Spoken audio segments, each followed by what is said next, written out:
Hello. Hasn't been that long. It's Monday. This is the second to last stream for the main story of the house in Fata Morgana. Again, I'm sorry for background noise. My fan is on because my room is very humid. You may hear at some point some ambient thunder in the background because it is supposed to storm a little, hopefully nothing too bad. My controller has turned red because we were in the middle of it. Last time, if you didn't watch the last stream, please go watch it. Please. For those of you who did and are ready to see what comes next, here's a reminder. We were able to get Yukimasa's key with the help of the nun, Pauline, who revealed that she really didn't want to be a nun. She just was kind of forced onto this path. Yukimasa wants to be more human. He wants to at least keep in balance his beast side and human side. And honestly, he shows quite a bit of maturity for somebody his age. Because remember, he's in his early 20s. We approached the Lord, and we learned from Maria that the Lord that Morgana had suffered from was a lord 7 years ago. The current lord, who claimed to be Jean-Francois Barnier, is actually Jacopo, and was the slave boy who grew up with Morgana for 3 years and taught her love and joy and kindness from humans. This is going to have many of the same triggers that Door 6 Morgana's story had. We will physically see what Morgana looked like as well, so just prepare yourself for that. I will also give a warning for the age gap in a relationship. Nothing gets sexual or even romantic, but I do like to just kind of point that out because I know it can make some people a little uncomfortable. I have a lot of thoughts about it, but I will not share it in this particular stream. I will share it in a future stream. Okay.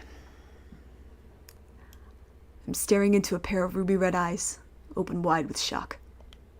I recall snapping at him, insulting him, but I don't remember what I said. Nor do I remember how he responded. All I know is that a wave of churning blackness appeared out of nowhere, washing me away. I'm powerless. Helpless. Hopeless. My young mind sucked into it like a whirlpool. Young? My young mind? Oh, for Christ's sake. You have got to be kidding me. Why? For the love of God, why am I being made to look back at this part of my life? The miserable, stupid, fucking romantic I once was. Why am I turning back into the boy I tried so hard to forget? Where did this absurd black smoke come from? And why can't I get out of it? If it's that white-haired man who's doing this to me, then he's not an angel or a prophet. He's the goddamn devil himself. But all my questions, my confusion, my frustration, everything that composes my present is superseded by that darkness, wisping away into nothing.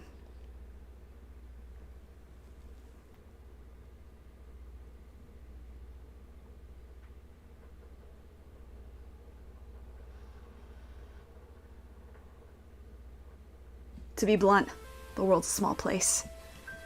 There's an unimaginable amount of it out there, but you only ever get to see a minuscule fraction of that. And that goes doubly so for us. The poor barely get the chance to see any of it at all. And those who were born into affluence, well, they have just no idea how small our world really is. I never yearned for the world outside what I knew. I more coveted it, a splash of spite mixed in. I wanted to claw my way up the mountain, knock all those bastards down who had never seen what it was like at the bottom. If I made it high enough, I could do anything. I would have complete freedom. If that sounds like a childish fantasy to you, well, you'd be right. That's exactly what it was. There you are. You spend so much time in the graveyard that one of these days, someone's gonna think you're a gravekeeper. Or maybe a grave robber. I can understand a gravekeeper, but I take offense at the suggestion I look like a grave robber. I'm praying for the souls who have no one to see them off. The girl, named Morgana, turned around to face me. Though I'd known her for some time, I'd rarely ever looked her in the eyes. Her face was almost always concealed behind a dark hood, revealing only the tip of her nose and sometimes her lips. Honestly, I don't get it. Why do you care so much? These are souls that have no one else to pray for them.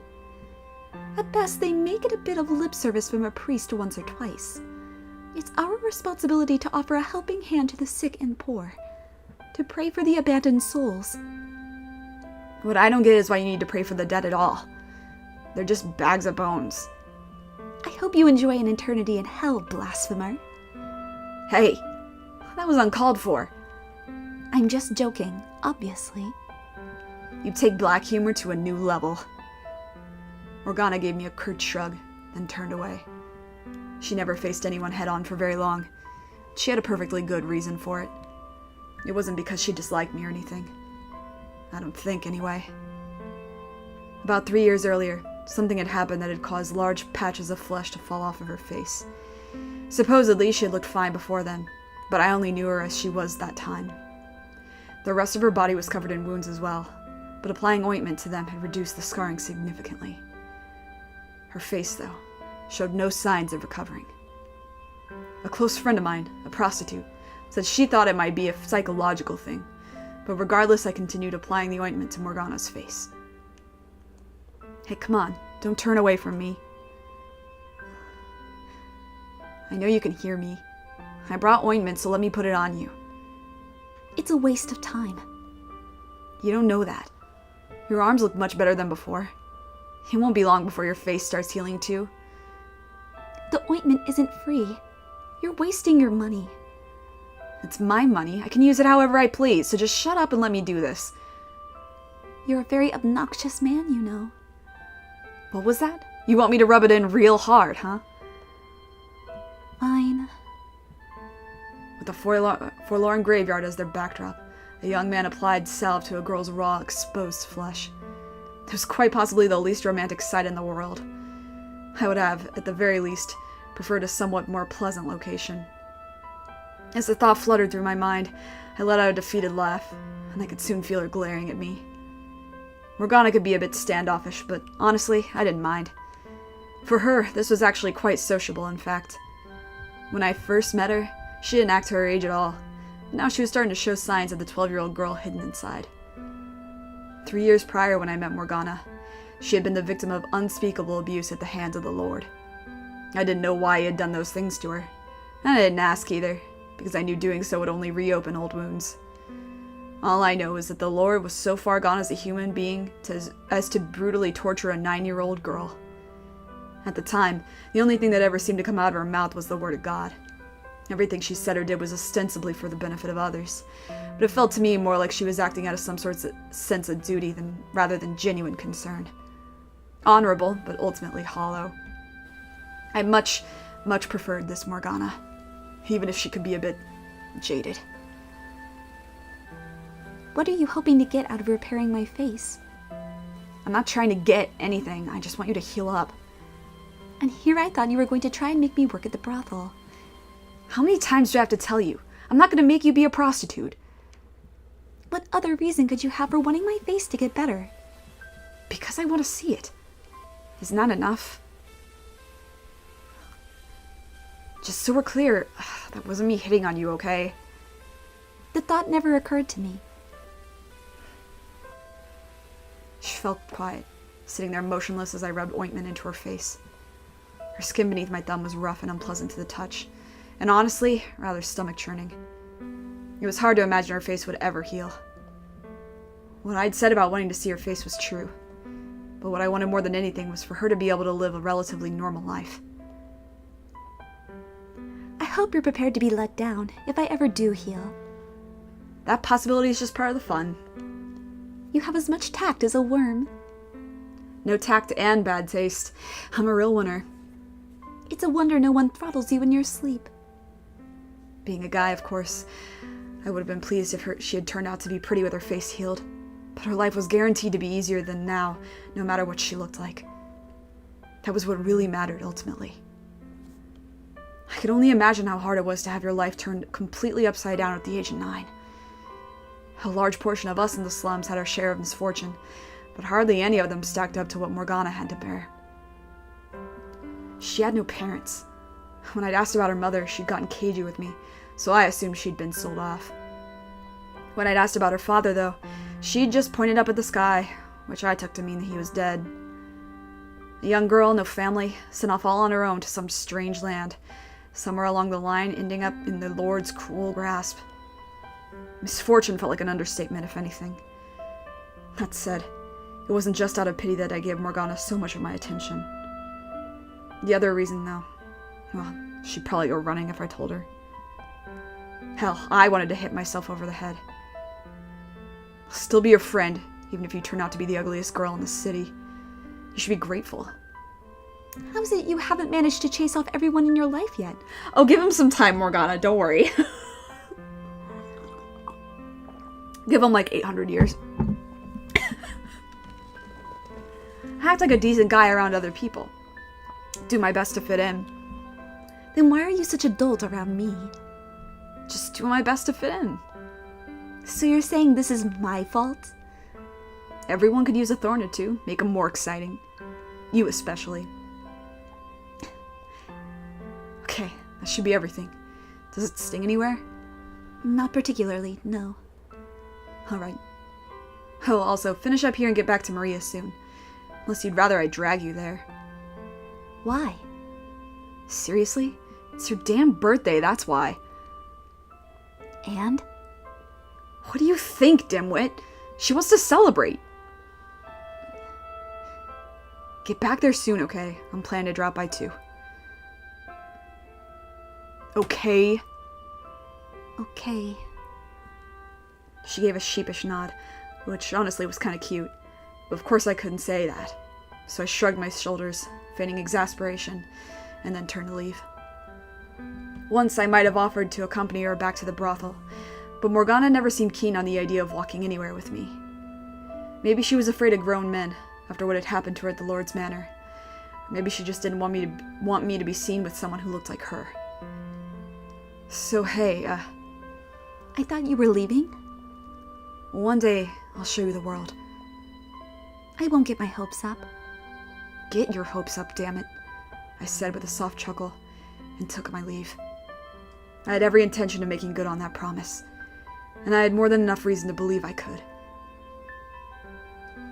3 years back, there was a slave revolt at the Lord's Manor. That's not quite accurate, though, because while I was partly responsible for inciting the riot, I wasn't actually a slave. The local lord was spoken of, in whispers, as the second coming of the great tyrant of old. The people were constantly grumbling about how he seemed to treat the land like his own personal playground, exploiting everything and everyone on it for his own amusement. When enough stress and resentment builds up in a contained space, all it takes is a little shove from the outside to burst. And that was our plan.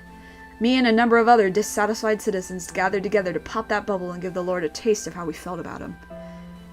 With the help of a slave trader, I infiltrated the Lord's Manor. I'd known slaves weren't treated well, but seeing it for myself, I thought most of these people would have been happier having been born as a dog or a cat and owned by someone who actually had a heart. It was revolting. Flagrant injustice. Broadly speaking, there are two types of people who see injustice in the world. The first are those who have everything, who sit unchallenged at the top of the world, looking down on the less fortunate with pity. The second are those with nothing, who wish to overturn the entire system keeping them down. It should come as no surprise that I fell in the second camp. Once I was inside, I went around the manor telling all the slaves about our plan. Most of them had long since lost the will to fight, but with enough assurance there were people on the outside ready and waiting to help, glimmers of hope started to return to their eyes. Finding out they weren't alone, that they weren't helpless anymore, had an incredible effect on their morale. And once the slaves were convinced, the revolt began. It ended up being much larger in scale than I had imagined, and many lost their lives in the process, but the majority of them managed to escape. Naturally, the slaves couldn't stay in the city, so I redirected them to people waiting outside who would take them to another city or neighboring country. I had neither the money nor the power to guarantee them a good life on the outside, but that hardly mattered to them. Everyone was sure that wherever they ended up would be better than staying, and I prayed that would be the case. It was during the revolt that I saved Morgana. I would have sent her off somewhere like all the other slaves, but she was in so dire a condition when I found her, she could hardly even move on her own. She had been sapped of all her willpower. So I brought her to the brothel, where a friend of mine worked, and asked her to take Morgana in. My companions and I reveled in the revolt's success. It wasn't enough of an accomplishment to have any real political implications, but we still felt like heroes. Drunk on victory, we started talking about going bigger, starting a full-on revolution. Once the elation passed, though, we realized there wasn't much more we could do. Even if we did manage to start a large enough uprising to kill the Lord, we were only peasants. Not only did we not know the first thing about ruling, the other counts would never acknowledge our authority anyway. We'd pretend to be in control until the next in line showed up, and that would be the end of that. So we just ended up sitting on our thumbs, no way to do anything about our discontent. Skip forward to about a month before Morgana's birthday. One day, a middle-aged woman approached me. I had never met her before, but she had wavy hair that reminded me a great deal of my own. Looking me straight in the eye, the woman said, "I was once a maidservant for the Barnier estate. They've done their best to keep it a secret, but I had a child with the previous lord. And that child is you." The revelation came completely out of the blue. According to her, I had royal blood. If we could convince the lord of that, I would become royalty. Furthermore, she is my alleged mother, could return to her old life at the manor. The woman urged me to take action. To meet the lord, reveal my lineage and reclaim my rightful place at the Barnier house. I would no longer be a poor peasant living in the slums. I would have a comfortable life. I obviously wasn't going to agree on the spot. Her story was so blatantly dubious, I needed some time to think on it. If she was telling the truth, though, it could have transformed our revolution from a dream into reality. We wouldn't be restricted to inciting inconsequential uprisings. I could seize power legitimately and make some actual change. So I asked the woman to give me some time to consider. Have you decided what you're gonna give her? That was the very first thing I heard when I stepped through the back door of the brothel. Maria, a short, blonde-haired prostitute and good friend of mine, flashed me a devilish smirk. I bought a necklace as per your suggestion. Girls appreciate that sort of thing, don't they? Most do. Me, I got a taste for knives and other such pointy things. I doubt she has much interest in those, though. Sometimes I wonder if you're actually a girl. Anyone could see that Maria and I were close, but our relationship was strictly platonic. Of course, given our line of work, it was unavoidable that people thought otherwise. And honestly, it irritated me every time someone suggested we were anything more than friends. People have this annoying short-sighted tendency to assume that just because a guy and a girl are friendly, they must be intimate.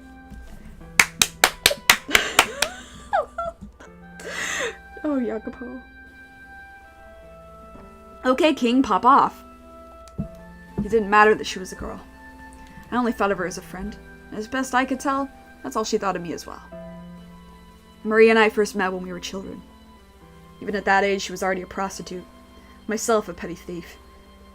We were both incredibly lucky to have survived to adulthood with only ourselves to watch each other's backs. It's possible the only real reason either of us maintained the willpower to survive this long was because we had each other to bitch about life to when things got bad. So is today the day? Are you finally gonna tell her how you feel? Excuse me? Tell her how I what? Don't be coy. You know exactly what, and it's about time you manned up and told her. I think you've got a better chance than you think. Do I need to remind you how old she is? 12 as is today. Practically an adult. I was knee-deep in dick at that age. Here it is.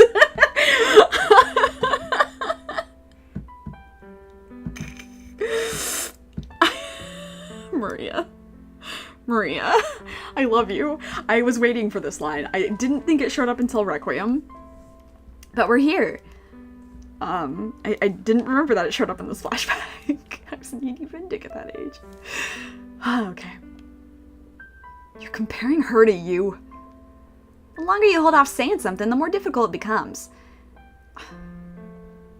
Break a leg! Party's gonna be in the back, so there won't be any customers around to interfere. Alright. I chewed over what Maria had said as I watched her disappear down a brothel corridor. She wasn't wrong. She wasn't overanalyzing. I did indeed have special feelings for Morgana.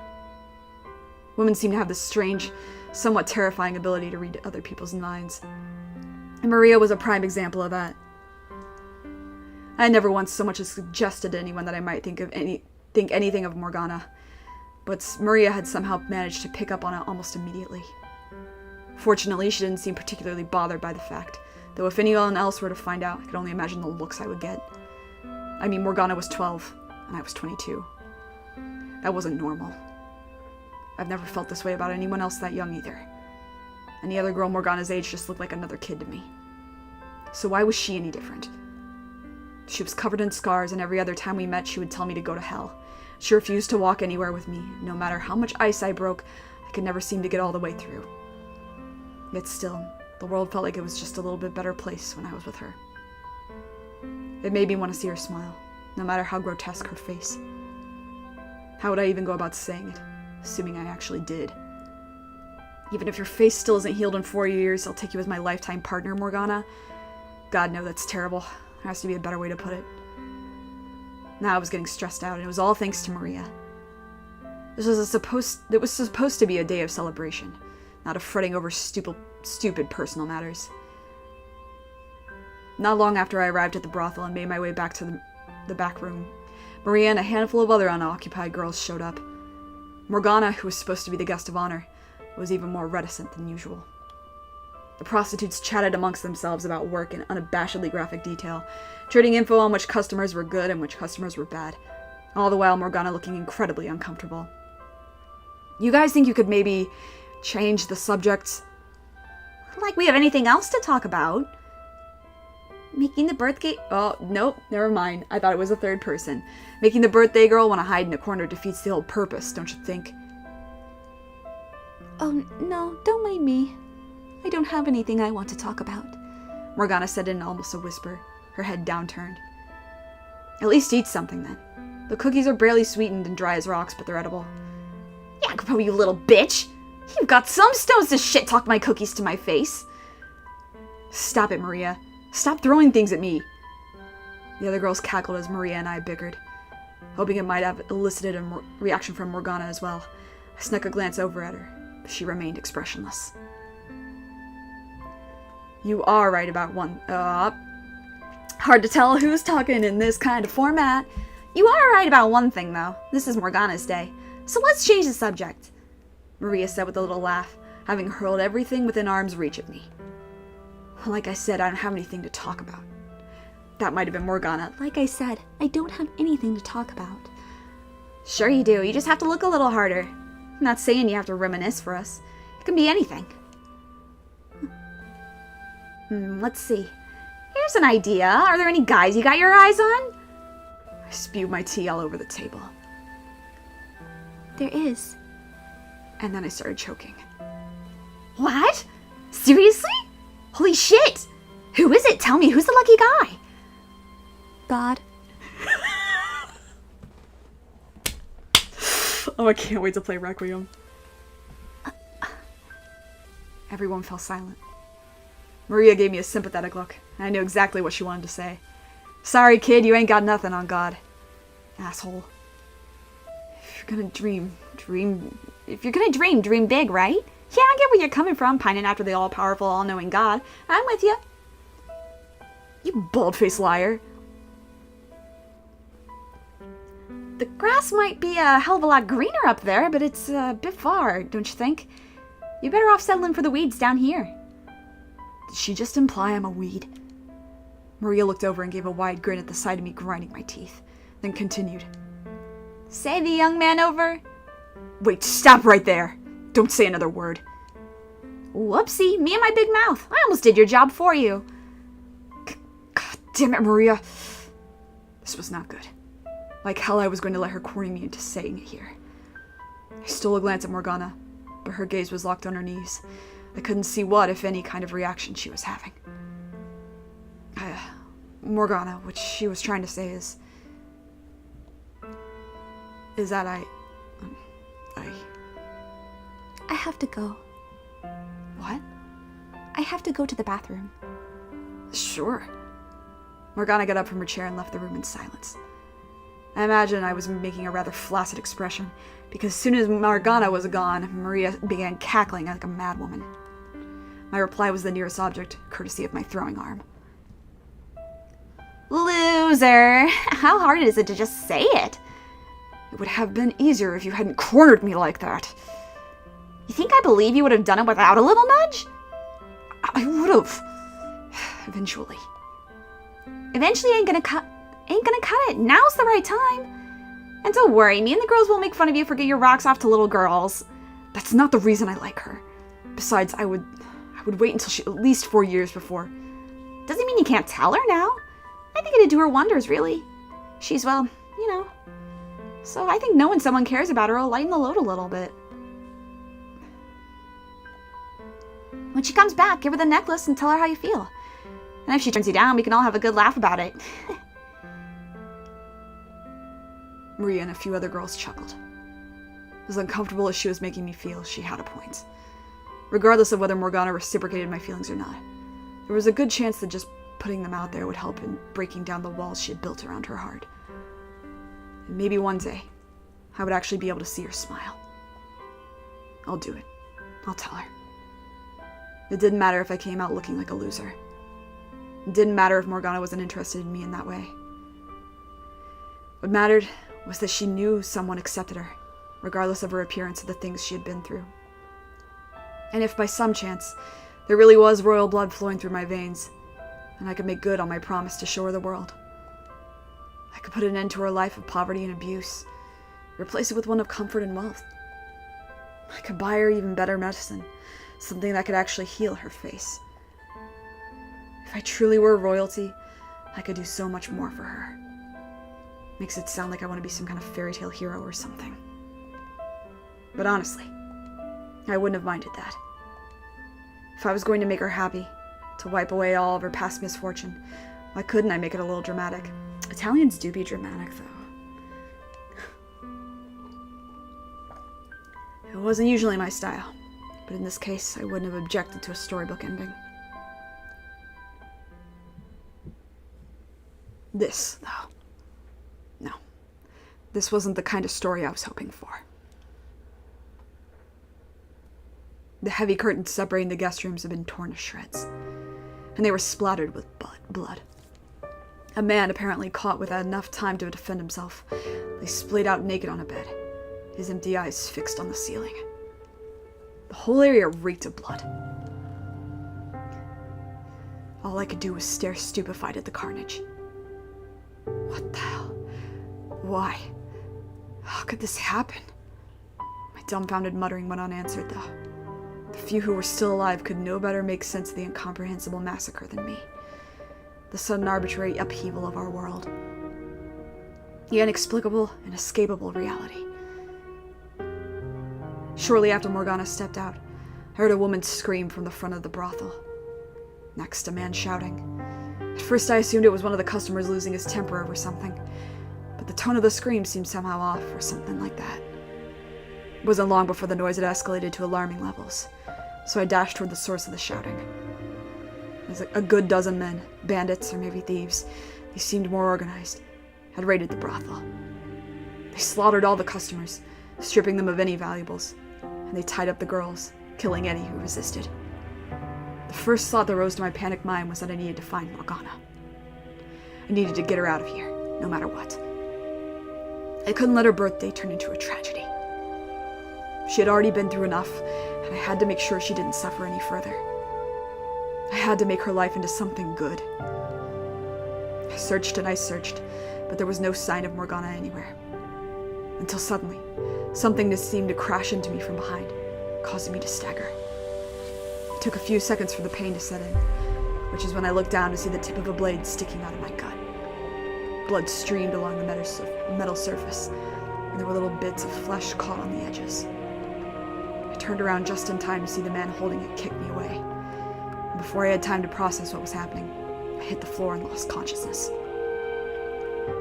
If I were a hero, I could have surely eradicated all the violent intruders in a blink of an eye, saving everyone. Protected that which I wanted to protect. Not had to lose to anything. But I was a mere boy. A weak boy. Helpless against a few robbers. Now I want to say something about translation here. They use the word boy.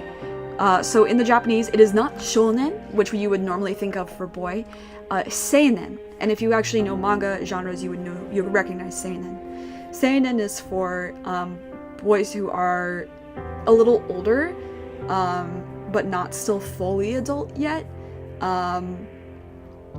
Which I think like he would be on the far end of the seinen, like 23, 24, I think is where it starts to cut off and you just become otoko no hito. But yeah, that's why that wording has been used and why it also is a little confusing when you're like, slave boy, but Yakubo, and it's like, oh, because he was seinen. Anyway, the useless boy, unable to protect anyone. When I woke up, Maria was kneeling over me sobbing. No sign of the tough, foul-mouthed girl I knew. Aside from her, there were 2 other girls, also crying, leaving only 4 survivors. Apparently I wasn't dead. Looking down, I saw my bare stomach wrapped in blood-soaked bandages. The brothel lay in ruins, a bloody pile of torn bedding, clothes, and bodies. I made my way back to the front, and all I could do was stare stupefied at the carnage. What the hell? Why? How could this happen? My dumbfounded muttering went unanswered, though. Maria stood beside me, quietly rubbing her trembling arms. Where's Morgana? I couldn't find her. Why not? I'm sorry. I looked everywhere, but I couldn't find her. I'm so sorry. I wanted to say I wasn't blaming her, but I couldn't find the words. If I'd had power, I could have prevented this from happening. What kind of power would I have needed, though? The physical strength to overpower the thieves? No, I needed to think bigger. If I weren't a peasant, but someone of real influence and import, no one would dare to stand up to me. No petty thieves would ever even consider a raid on me. And I would have the power to punish anyone who tried. But regardless, this would have never happened at all.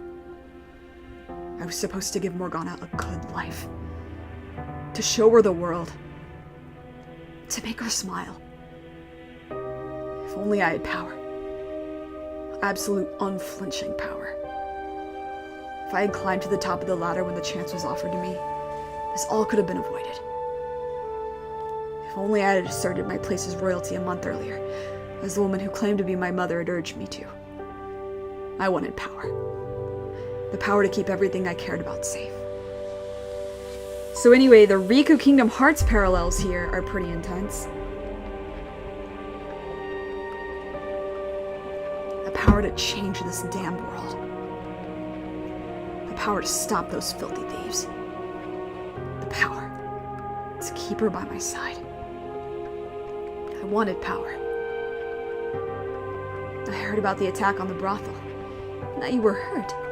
I'm so glad to see you are well. About a week after the raid, I went to see the woman who professed herself my mother. As you would expect of someone who had served at the old lord's manor, she was very elegant and graceful. The shack where she stayed, though, was a shabby, drab place with bare wattle and daub walls. You were concerned about my safety? Of course. Show me a mother who is not always concerned about her child's safety. Morgana's, says the woman I'd never seen until a month ago. Physical distance has no bearing on a mother's love, she said with a soft smile. Age had clearly begun taking its toll on her, but I could see hints of former beauty. If you had gone to speak with the Lord and revealed your lineage when I first came to see you, you would never have been in that kind of danger. There is still time. Go to the Lord's manor. Show him I'm not really your son, am I? The woman fell silent for a moment, observing me. I could see the resemblance between us, yes, and I had no memories of my mother. It would be nice if she were to show back up someday, but it just wasn't likely. This whole thing felt extremely contrived. Discussions will progress much smoother if we both know what the other wants out of this arrangement. Start by telling me who you really are. Were you actually a maidservant for the previous lord? She gave a nod, then walked over to a grimy shelf and retrieved a ring that looked very much out of place. It was made of gold, engraved with an elaborate insignia. Look at this. It's the Barnier family crest. The previous lord gave me the ring as a gift, and I've kept it ever since, even after our relationship was discovered and I was chased out. I didn't sell it, because I knew I was with child. They will have no choice but to acknowledge you as a legitimate heir if you show them this ring. Why did you wait so long to come find me then? I was afraid they might kill you if I brought you in as a baby. Why were we separated? Misfortune. One day bandits came and kidnapped you. Presumably they were hired by the Barnier estate because they didn't want your existence coming to light. I consider it a miracle you're still alive. I can only imagine the stern look on my face as I listened to the woman speak. Part of me did indeed want to take everything she said as true. Wanted to believe I was someone important. But I couldn't convince myself I had anything other than a commoner's blood running through my veins. It would appear you've done your research. I don't have any other family, to the best of my knowledge, which does indeed make me a good candidate for you to step in and claim your stake on. If I were to guess, your child with the Lord has either passed away or never existed at all.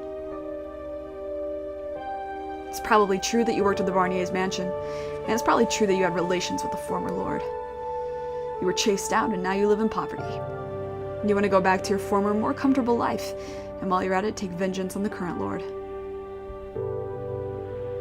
But being a woman, you have no means to accomplish that yourself, so you came up with the idea of using a fake son. If your child were still alive, he would be right about my age, wouldn't he? And we look similar enough for you to convincingly claim we're all related. But the biggest reason you chose me is because I've made something of a name for myself.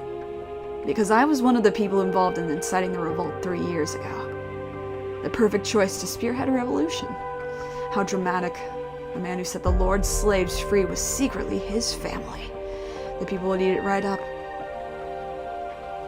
So, how far off am I? For some time the woman sat in silence. Eventually she broke it, not by yelling in anger or desperately trying to refute me, but with a smile. I knew very well what lurked beneath that smile too. Scorn. You're sharp for a filthy peasant. It would seem I chose wisely. I was right. She was a manipulative, conniving shyster. But that I could work with. That fits so much better. I wasn't royalty. I wasn't a hero. I was a filthy peasant. I'm in. The first thing I did after agreeing to work with the woman was not to approach the Lord, but to reveal my false lineage to my accomplices. They all thought I was joking, until I showed them the ring. Then their dreams of revolution started seeming far more realistic. Maria was the one exception. Not only did she not believe me, she tried to stop me from going through with the scheme. Haven't you had enough danger for one life? Come on, forget about all this revolution stuff. We can build up a new brothel and just stay low for the rest of our days. Does that really sound so bad? You're the only friend I've got left, Jacopo, she said, somewhat desperately. I sympathized with her concerns, but I didn't want to let this chance to gain some real power slip away. I was done having things taken away from me.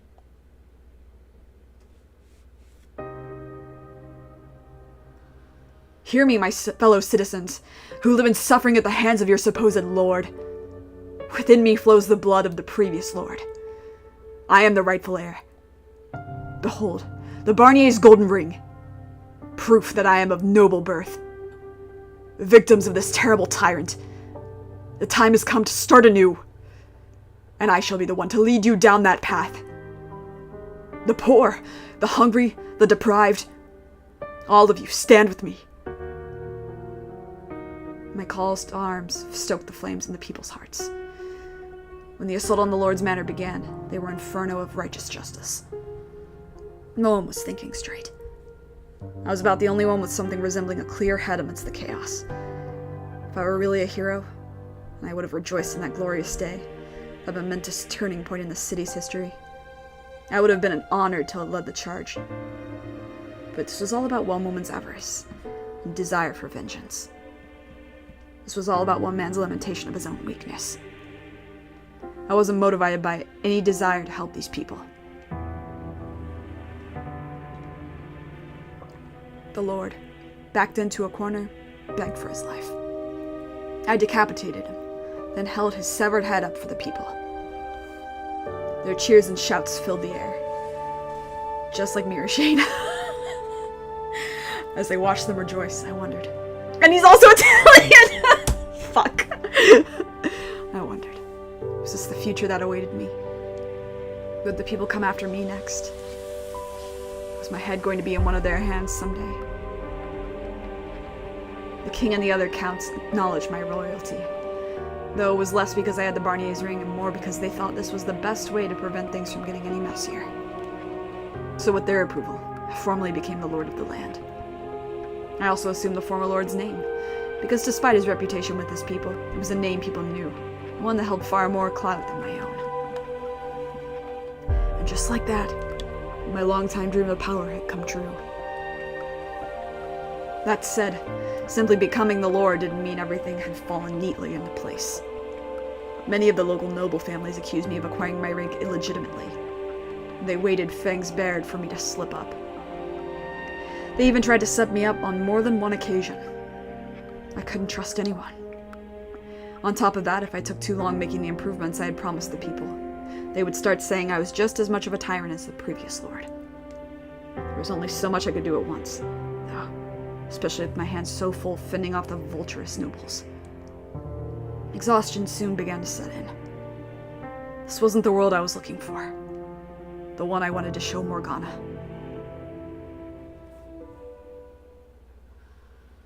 It was day after draining day of betrayal, constantly having to look over my shoulders, fighting to meet unrealistic expectations.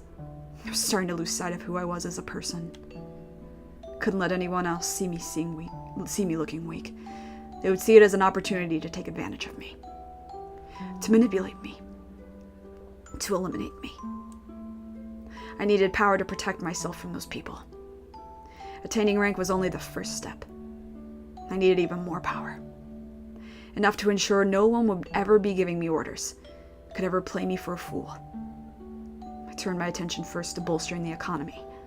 I provided subsidies to the merchants in the city, expanded trade routes, and made it known that people of any skin color, even those not welcome in other territories, were welcome in my land, trying to bring some vitality to the city. At least he wasn't a racist in this era. Proud of you. You moved backwards, but it's fine. The previous lord had evidently loved to throw parties, squandering away nearly all the tax money on his own entertainment. If he had left me more to work with, I could have used it to clean up and repair the slums. But for the time being, that had to remain another item on the checklist. I needed more money flowing through the city as a whole before I could make any headway on fixing up the poorer areas. Helping the people who needed it most quickly became a secondary objective. I had a pretty good idea about what my former accomplices still in the slums were saying about me. He used us. I could practically hear them whispering. Some of them even started publicly slandering me in an attempt to undermine my authority, claiming I wasn't suited to be in a position of power because I had spent most of my life in the slums. It wasn't long before they had convinced the people I was just another tyrant. I had hopes that they, if no one else, would have sympathized with my position. Realized that I had every intention of helping them, and that I simply didn't have the resources for it yet. But no one saw what I was doing. No one believed me, even when I tried to explain. In one case, I invited an old companion to my manor to discuss matters, but the meeting only turned into an attempt on my life. Having absolutely no one I could trust, no one I could call an ally, hit me a lot harder than I had expected.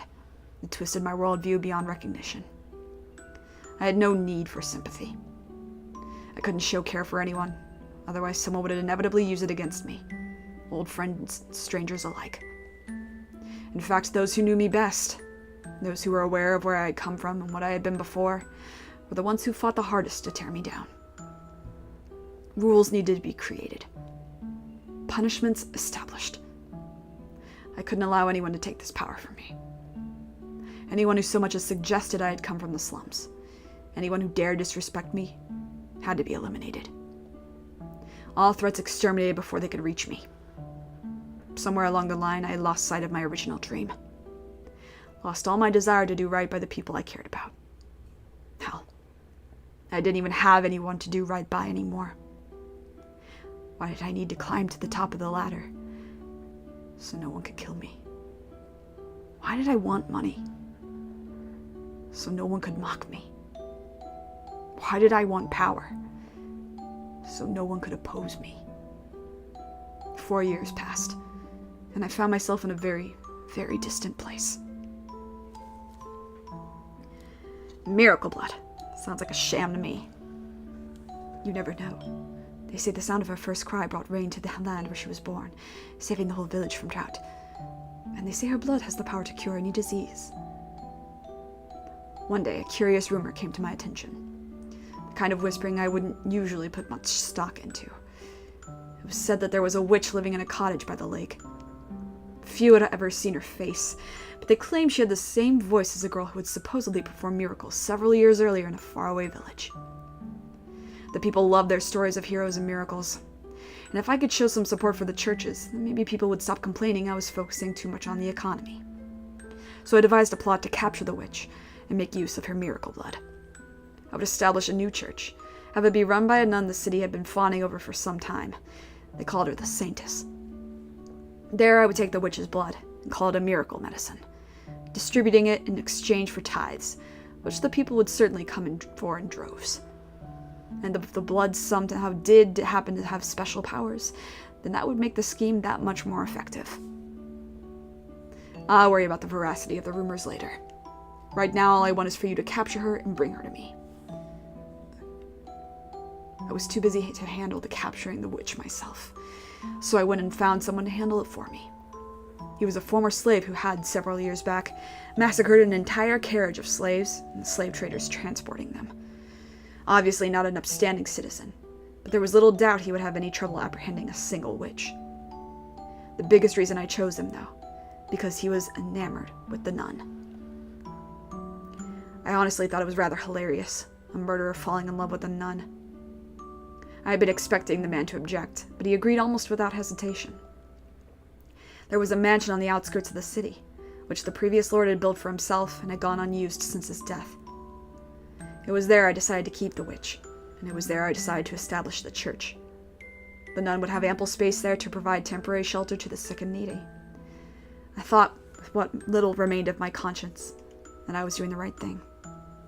If one witch, probably an old woman at that, was all it cost to accomplish such good, then a worthy sacrifice it was. In an ideal world, it wouldn't matter young or old. A human being was an unacceptable price for anything. But this was far from an ideal world. So I decided that taking what little remained of this woman's life was the best. No, the only acceptable course of action. She would probably despise me for it, but I would gladly accept her hatred in exchange for the benefits her blood would bring the city. It's our responsibility It's our responsibility to offer a hand to the sick and the poor, to pray for abandoned souls. Morgana's words from years back popped into my head. I believe that, as aggressive, self-centered, and utterly lacking compassion as my methods may have been, I was following that mantra. I was offering a helping hand to people who needed it in the only way I knew how. I wasn't so dense as to think she would approve of me making an old woman pay the price for my charity, though. Doing this made me no better than a thug. But everything has a price. For every extravagant feast held, a dozen people go the night without food. That's simply the way of the world. I was no god. I was no saint. I had blood on my hands. I was a villain. I knew no way to accomplish good without doing bad. After the swordsman departed, I took some time to myself. I filled a goblet with water, smelled it, then gave a bit of it to my pet dog before gulping down the rest of it. Are you still out there somewhere, Morgana? What would you think of me if you saw what I had become?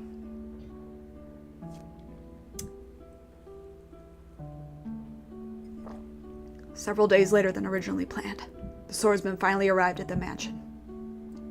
I had chosen the observation tower on the grounds for the witch's prison, and it was there I waited for him. He showed up with a burlap sack swung over his shoulder, setting it down on the ground and saying, "There's your witch." I could only hear muffled grunting from inside the sack, but it didn't sound like an old woman inside. The man's clothes and the bag both reeked of blood. "Tell me you didn't harm her, dog. I smell blood." "You only instructed me not to kill her. Mistakes were made. Limbs were lost." Sorry. Fucking Yuki Mouse. What's wrong with you, boy? I cleaned up all the blood I got on me. No one suspected anything. That you were able to immediately recognize it as the smell of blood says quite a bit, Lord. You have killed before, haven't you? Enough yapping. She is alive, yes? Of course. I felt a tinge of guilt for the woman, but it didn't last long. Her role in my scheme, and the fate that awaited her, was the same regardless of the condition she arrived in. I tossed my gaze from the man to the bag.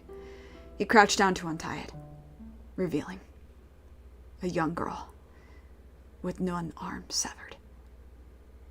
As soon as I saw her, I knew exactly who the girl was. But why? What was she doing in the bag? Why was she the lakeside witch? What was she doing here? Why was she so pale and shaking? Why had I ordered her captured? How could I have done that? How could I have let this happen to her? Morgana. My voice was hoarse and rattling.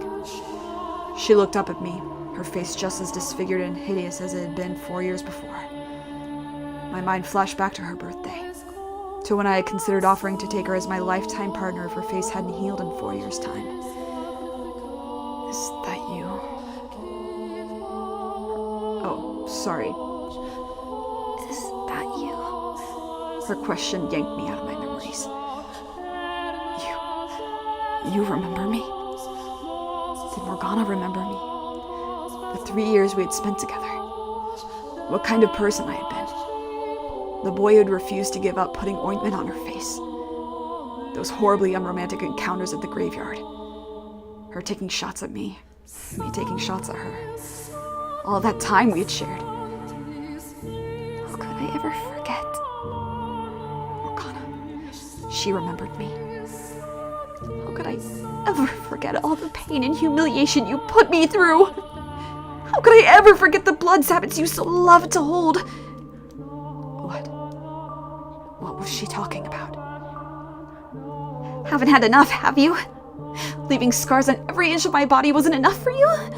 You haven't had your fill of my blood? No, that wasn't me. I was the one who tried to heal those wounds. You're the man who bound me, cut me up, called me a witch, and then tried to kill me. I haven't forgotten about you even for a moment. No, Morgana. I was the man who rescued you from him. I don't care how much my father preaches forgiveness. That's the one thing you'll never get from me. I despise you with all my soul. I revile you with every fiber of my being. For every scar you gave me, I give you a lifetime of hatred. No, Morgana. I was not aware you... Oh, sorry. I was not aware you knew the witch, Lord. His voice made my blood run cold. I didn't just know her. Morgana was... This man, the Lord, he destroyed me, mind and body. No, that was another man. He was already dead. I had just taken his place. I had come from the slums. I had been part of the slaves' revolt. I knew I had to tell her. You ruined my life! But between the sting of Morgana's accusations and my need to protect my current position, I couldn't muster the strength to do it. If someone were to find out I wasn't legitimate royalty, that I had come from the slums, and everything I had worked so hard to build up. To build up for who, though? Would come crumbling down. Do I really think it hasn't already? All I had left was my power, my rank. Is that what I actually wanted? I couldn't afford to lose that too. When did I first start straying from the path? Yes, I know her. Or I knew her years ago. I see. What do you want to do then, Lord? You look sick. This doesn't change anything. We lock the witch up and proceed as planned.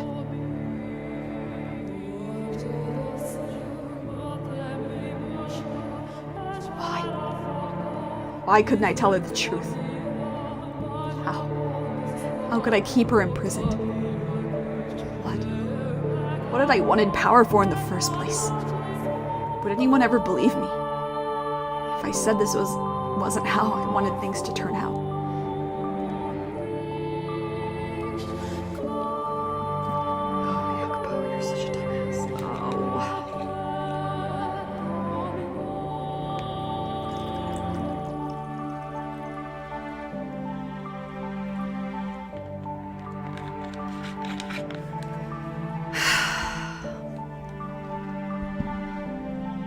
Would anyone ever believe me?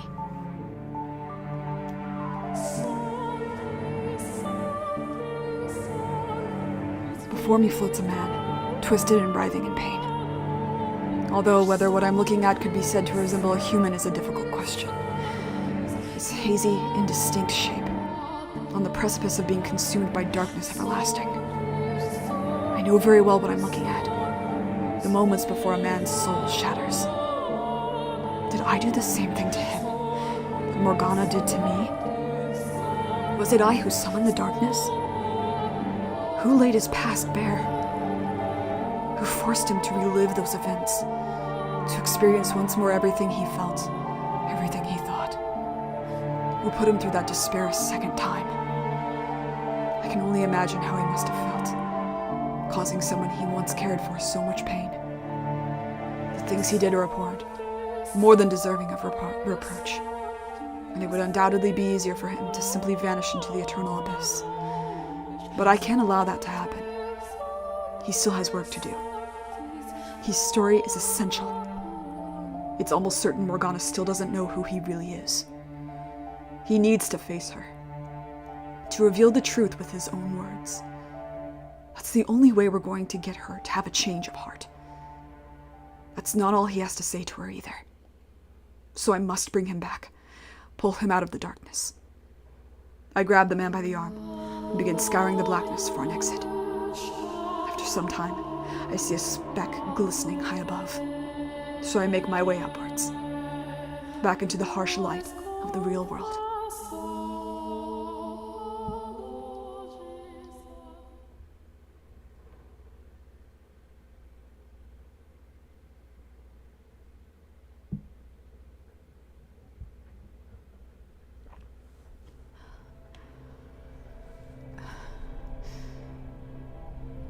The darkness parts, and we re-emerge in the dining hall. The man is still straddling me, dagger held above his head, just as he had been before our trek into his past. His eyes are open wide, and his hand is trembling. A few moments later, his fingers go slack, and the blade slips from his grasp, piercing the wood floor by my face. Hey, what was that? I swear I saw some kind of black cloud or something. What happened to you two? Neither of you saw any of that? So what? If you didn't see anything, then don't worry about it. The necklace. That must have been the key to unlocking his memories. Like when I touched the mirror in the mansion. I have no idea why certain objects show me different memories. But I got what I needed, I think. I'm fairly certain the white-haired girl is Morgana now. The things Jacopo did to her and felt for her behind the third door. I have much in common with him and Morgana in this life. Why did you dig that up? How the hell did you do that? Why did you show me my former self? Why did you make me watch that? Why didn't you tell her? Had you only opened your mouth and told Morgana the truth? Told her you weren't the previous lord? Told her who you really were? Things could have turned out differently. Turned out differently how? Knowing would have only worsened her pain. Yes, you're exactly right. The man who once saved her life is now the source of all her misery. How would knowing that do anything but cause her more despair? The least you could have done, then, was let her go free. I had already put money into setting up the church here. Her arm had been cut off. There was no turning back. You can't go back from that. You could have, yes. You could have stopped then and there. Don't act like you know anything. You couldn't possibly comprehend the weight on my shoulders, you dirty peasant. You're right. I can't. And I'll be damned if I want to. To hell with understanding the feelings of a man who could so easily lose sight of what mattered most for a little power. Money, power, that's not what you really wanted to hold dear. So why couldn't you let go of that? Why did you have to go and let what mattered most slip through your fingers?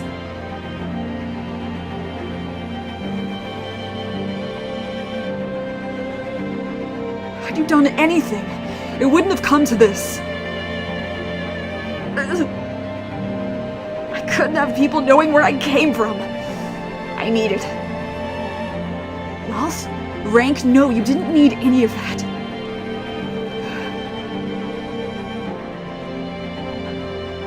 Do you have any idea how much Morgana treasured her time with you and Maria? Do you know how she described that period as one of the brightest chapters of her life? Those 3 years she spent at the brothel until it was attacked. She said that that was where she learned to find joy in life. Enough. She would never say any of that. Why do you refuse to believe me? She never opened up to anybody. That's all just your fantasy. What you want to see in her. You're trying to convince me of something that was never there. No, I think he's right, Lord. I believe she did feel that way. The day I killed that carriage full of slaves, 4 years ago, this girl you're talking about, she was there. What? That can't. And she said this to me before I began my massacre.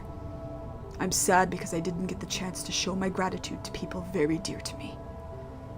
She was crying as she did. So that's who she was talking about. It was you. There's no way. When exactly did the brothel attack 4 years ago take place? It was the winter. I see. Winter 4 years ago is when I met the girl too.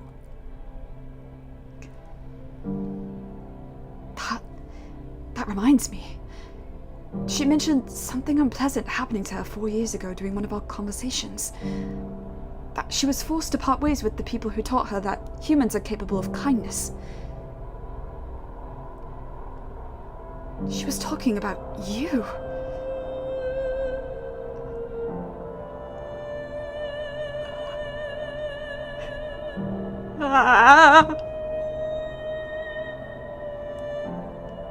There is still time. You can still set Morgana free. You can still reveal your true self to her. She was likely in shock that day, not seeing or thinking straight. She still thinks you're someone else. Hearing you were the Lord, it set something off inside her. preventing her from seeing who you really were. Her time in the previous lord's captivity left scars even deeper than she knew. So all it took was that one word. And in her eyes, you became him.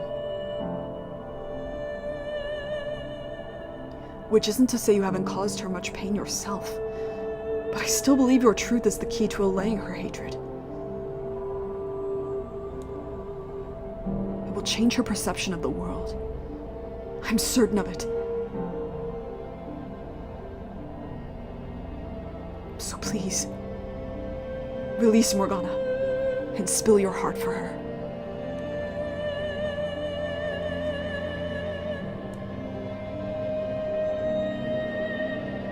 I was planning to end it all at the Harvest Festival. What? I was already planning to set her free then. I knew damn well it was much too little, much too late.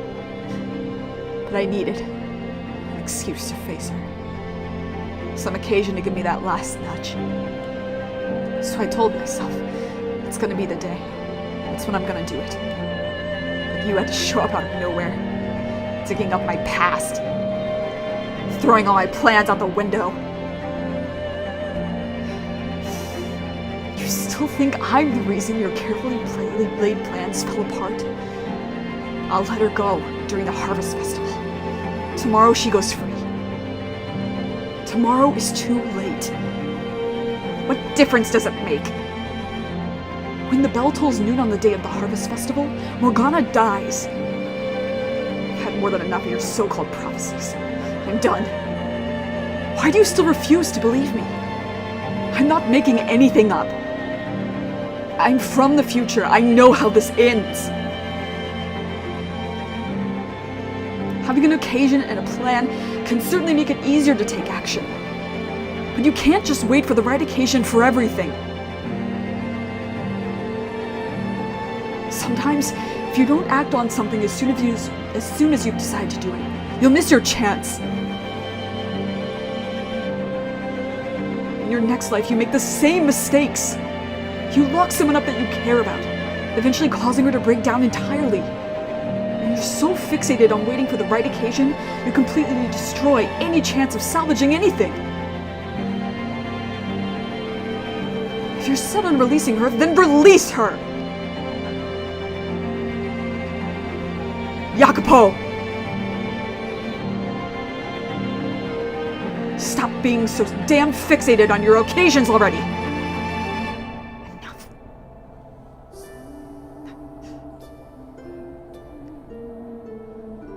Damn you. You're right. You don't have to tell me I'm being a fool.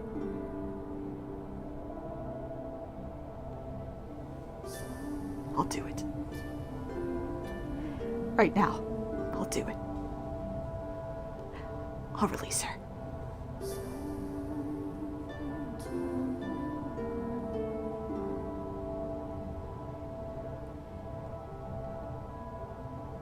Thank you for making up your mind.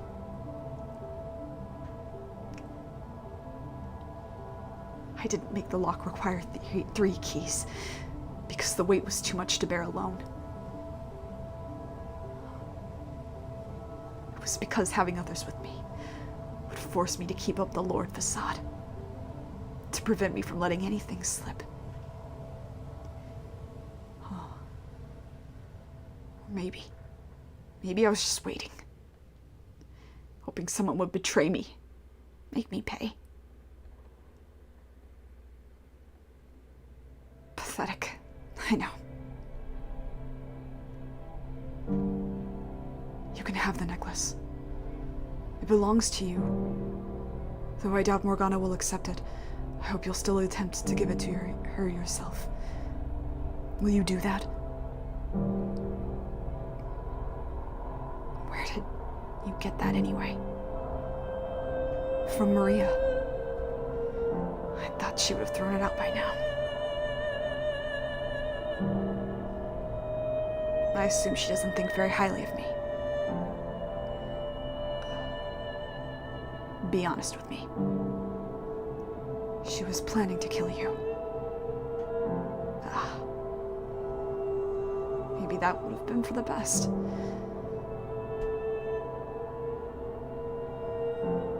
To her, I'm nothing but a power-hungry traitor. The necklace. I'll take it. Here you are.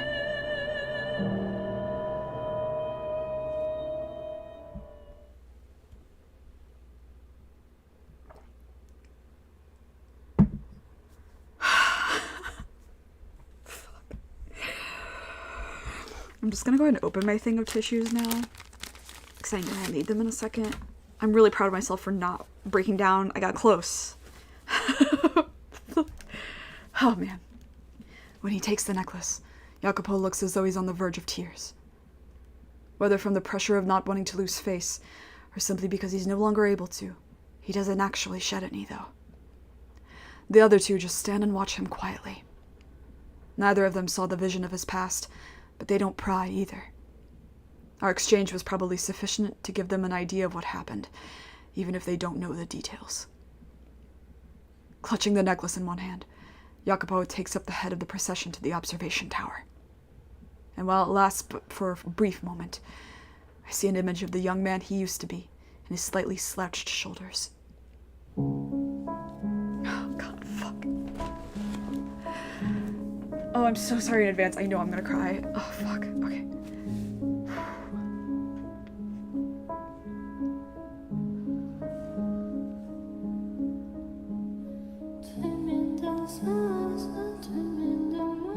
They each insert and turn their individual keys, the lock disengaging and the door giving a deep groan as it swings open.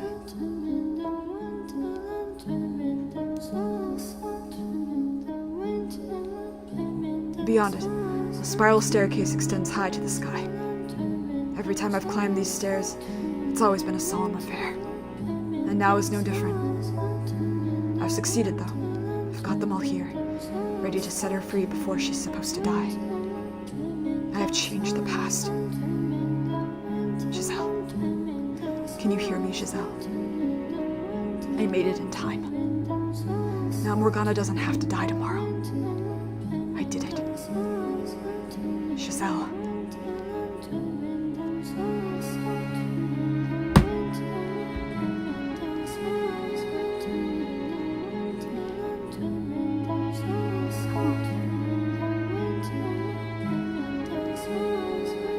Do you guys hear talking behind the door?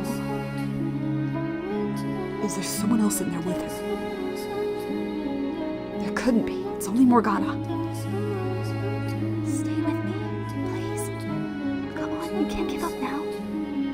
Oh, be quiet.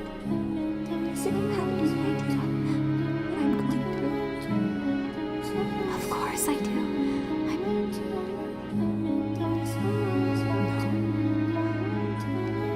Standing before the door at the top of the stairs, a chill runs down my spine. Before I have time to consider what might have caused it, my body moves on its own. I shove my way past the other men and push open the door.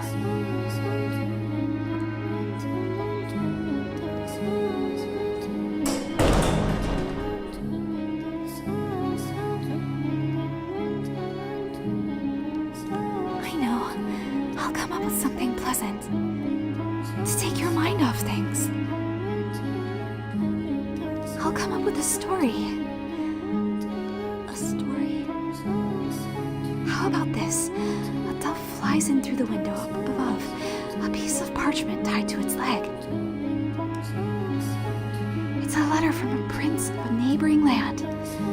You read it, and then you write a response. I do not. I don't respond.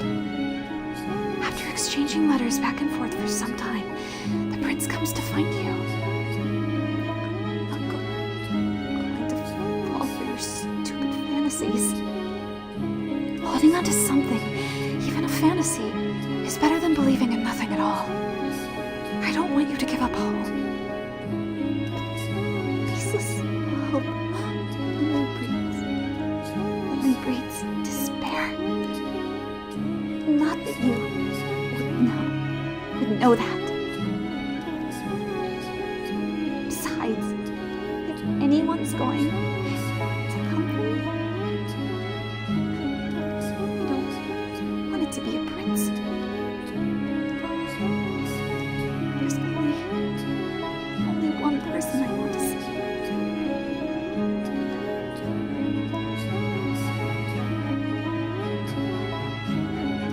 We're all stunned in silence at the scene unfolding beyond the door. Morgana is having a conversation with herself. This does answer the question of who the white-haired girl is and where she came from. But I can't. This is just... No one should have to go through this. Her mind is split into two. Morgana, it looks like you have visitors. Here, take my bed. They've got no use for me anymore, and are here to kill me. Oh, don't be so negative. Look, there's someone new. Kill me. Just set me free already. Morgana. Know what my wish is. Kill me. Curse. Put a curse on them. Come on, Morgana. Look up at them. Your letters, they made it. He never wrote any letters. He's got long hair as white as snow and eyes like rubies. He's beautiful, like an angel descended from heaven.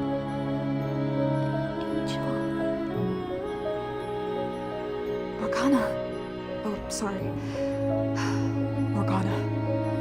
I've come for you, Morgana. Come to set you free. Would you please undo her shackles, Jacopo? As you say.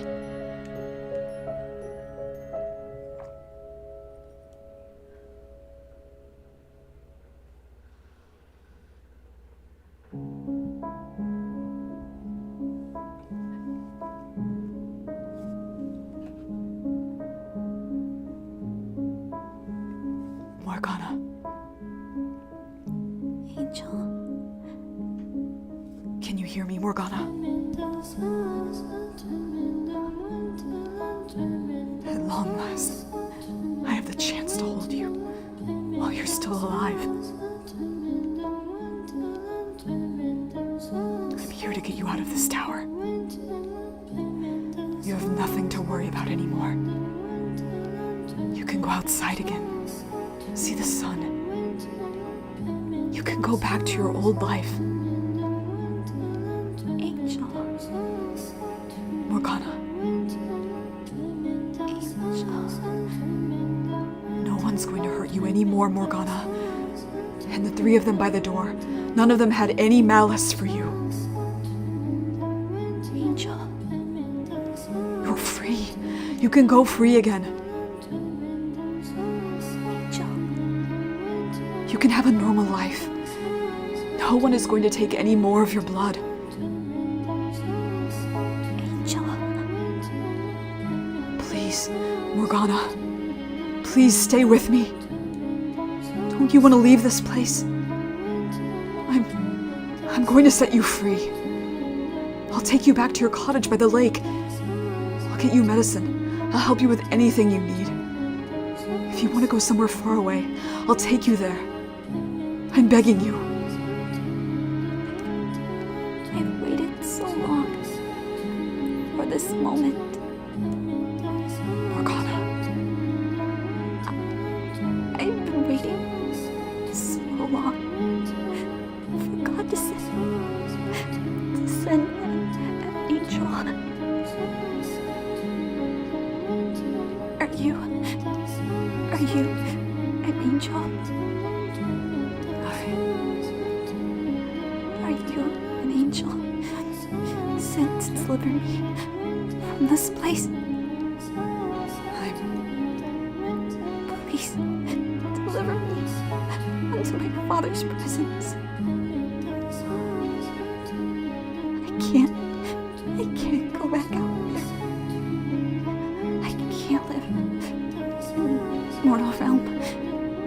longer. I don't want to. There's only one place I wish to go. Oh, holy servants of the Lord. You are an angel, aren't you? Morgana. Please, deliver me from this place.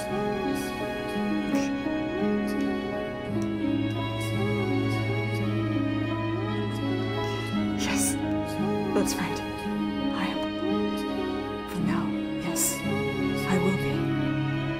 I am the Archangel Michael, sent to deliver your soul unto God the Father, your angel.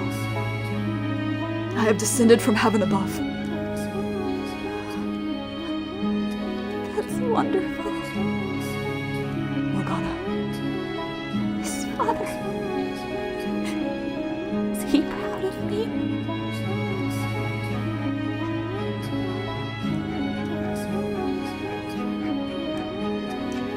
your Father, the Lord Almighty, is exceedingly proud of the great work you have done in His name. Thank you. It means so much to me to hear that. I couldn't be happy to be able to return with you to see him. Morgana.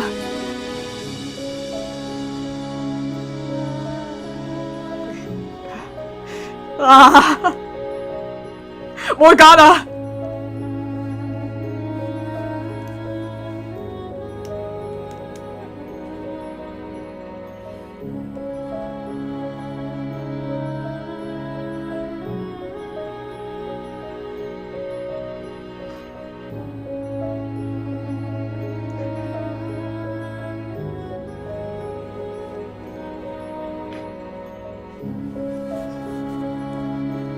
Her body goes limp in my arms as the last of her life slips away.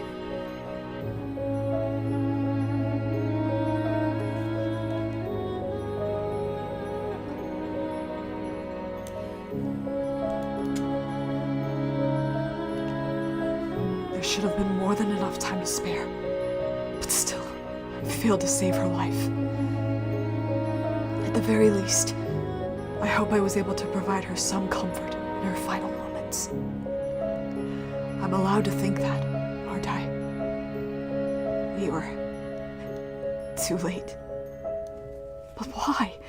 Wasn't she not supposed to die until... That's what you said, isn't it?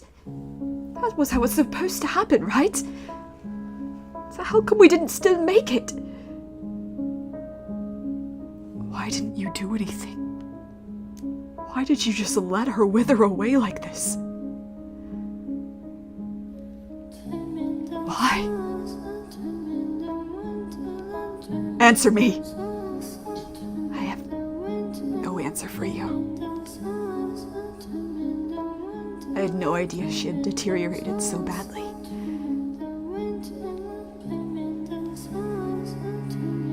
We should take her outside. Then you can atone for your sins.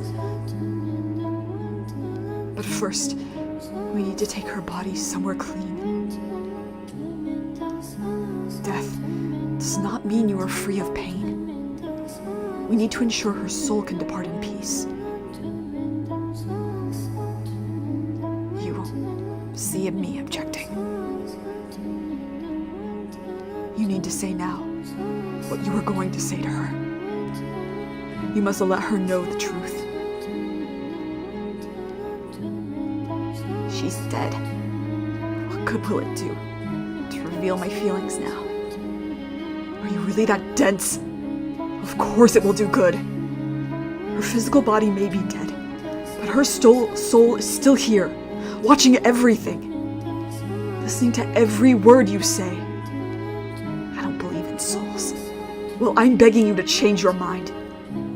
Let Morgana hear what you have to say. Let her soul seethe in hatred. Please, I'm begging you. Okay, Morgana. I am not the Lord you knew. The man who put you through that hell. I killed him. I'm the man who freed you from his grasp.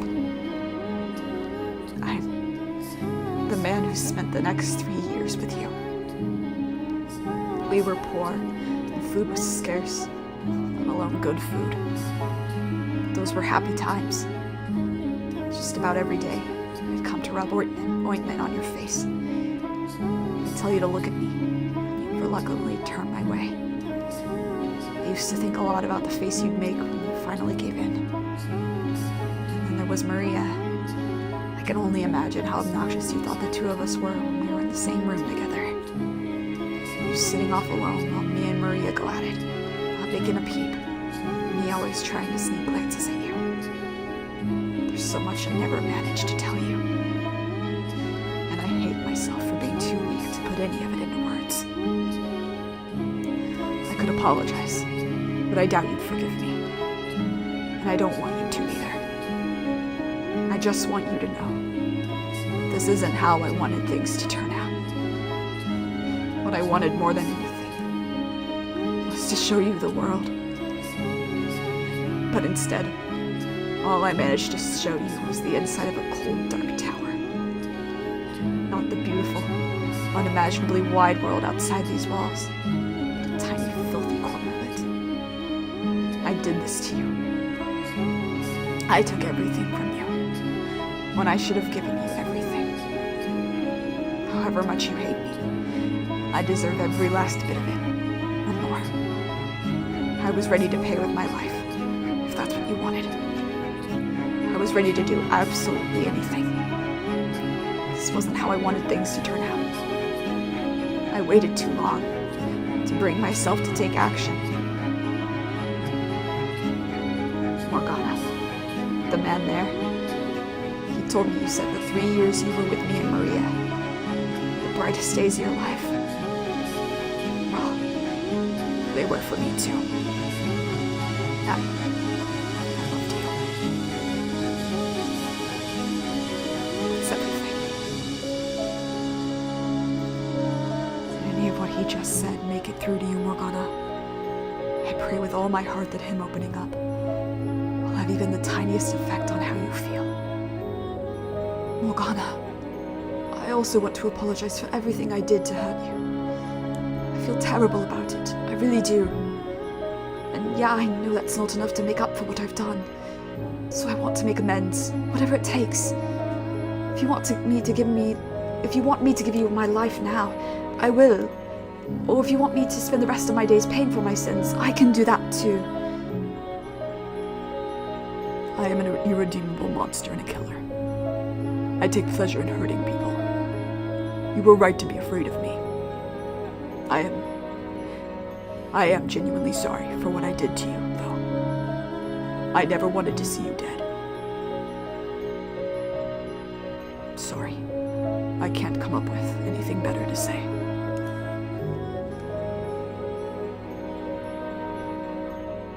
Let's bring her outside.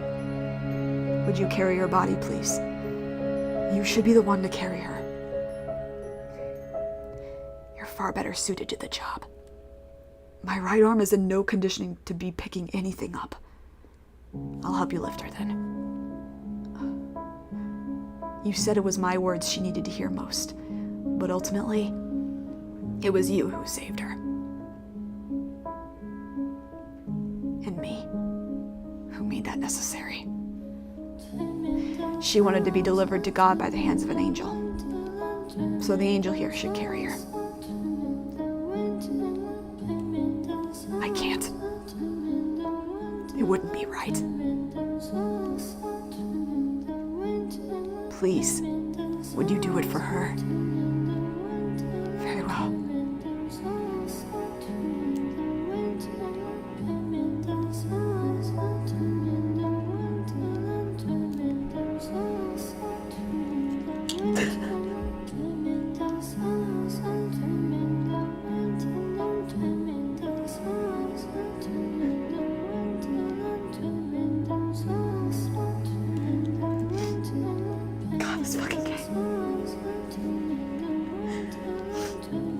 Honestly, if this was more than a visual novel, I don't think I would be okay, like, ever again.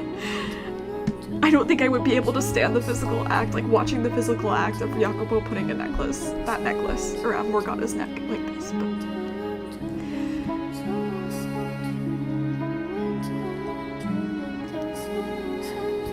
Jacopo puts the necklace around Morgana's neck, then lifts her dead body off the ground and places her into my arms.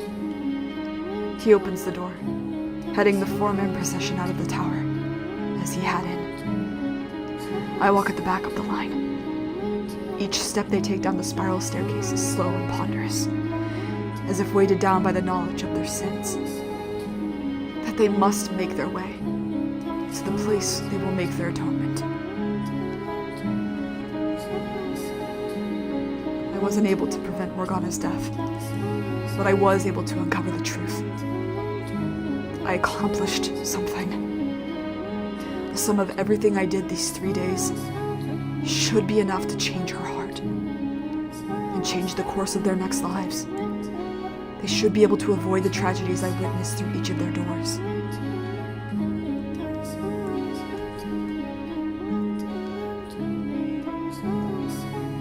When we step through this door and people see Morgana's body, we'll be made to pay for our sins. Ultimately, I'm the one responsible, so the two of you are welcome to stay behind.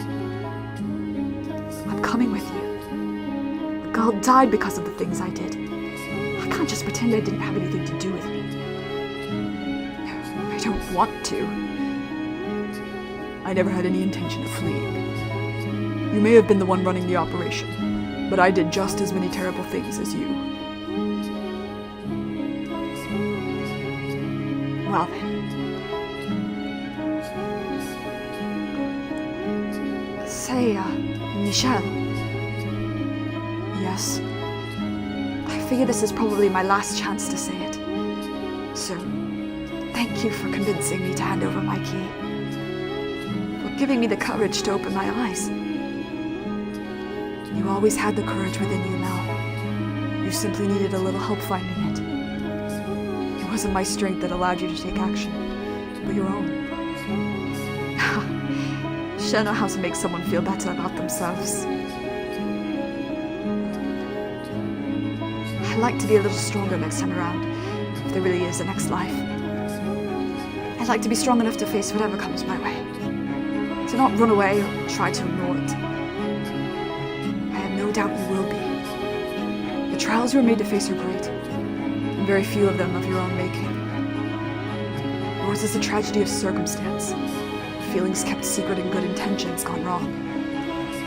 If you can face the problem when it arises rather than look away, I'm certain you can find your way to a better future. You mean in my next life? I do. I'll trust you know what you're talking about then, and burn your advice into my soul. Don't look away. Please do. I'm glad to have met you. If there is a next life, I'd like it if we could be friends. Just so you know, you'll never convince me to go on walks around a lake or take naps out in the sun. Well, that makes you sound like a very gloomy, unpleasant person to be around. Just joking. Thank you. You're welcome. You know, you kept telling me you weren't an angel. But you actually are, aren't you? I promise you, I am a regular man. You told Morgana you were an angel. Angels and demons don't get along very well, so I'd rather not run into you in my next life. I appreciate what you did here, though. I'll do my best to be more human next time. Please do. If I repeat to myself what you told me, that what I need most is restraint, as I make my departure from this world, then maybe I won't forget it, even if I do lose my memories. Burn it into my soul. I'd rather like that. I think I'll follow the boy's lead there. That would be best. And I'll be praying that even if you aren't capable of love, you'll be able to live a peaceful life with a good woman who loves you. That you'll be able to make her happy by doing so. I still think she'd be better off never knowing me. Whether you want her to or not, she's almost certainly going to meet you and fall in love with you. You know, now that I think about it, she's not as normal as I first thought. She's a peculiar woman. I can't say I disagree. Well, I guess this is goodbye then. That it is.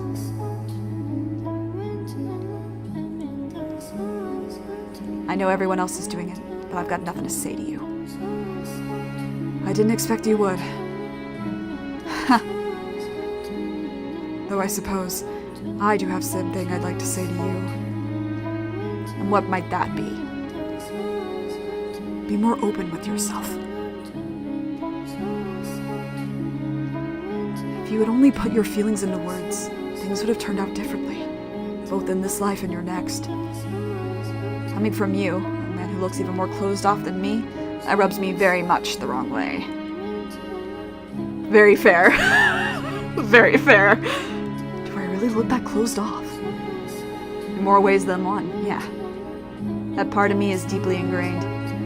You telling me to open up won't magically disentangle my personality and make it be. I don't think you're as twisted as you believe you are.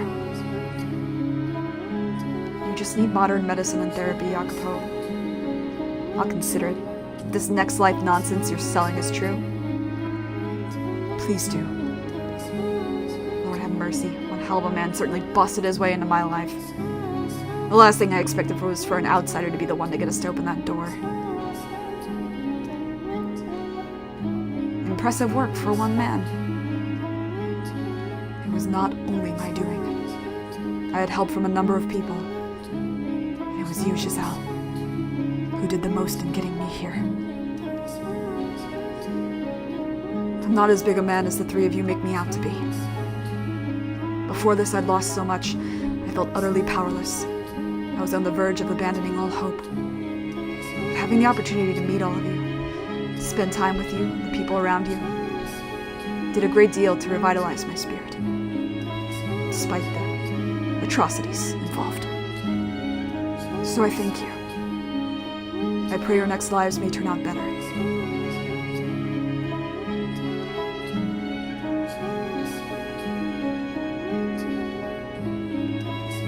I suppose we could get going then. I'll have to pay for our crimes. To relieve her soul of some of its pain. And I suppose to make sure their next lives go a little better. Let's.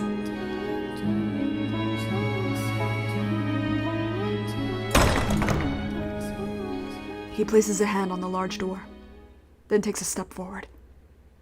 The door lets out a heavy groan, and moonlight slips through the widening crack. It's all over now. I did it. I changed the past.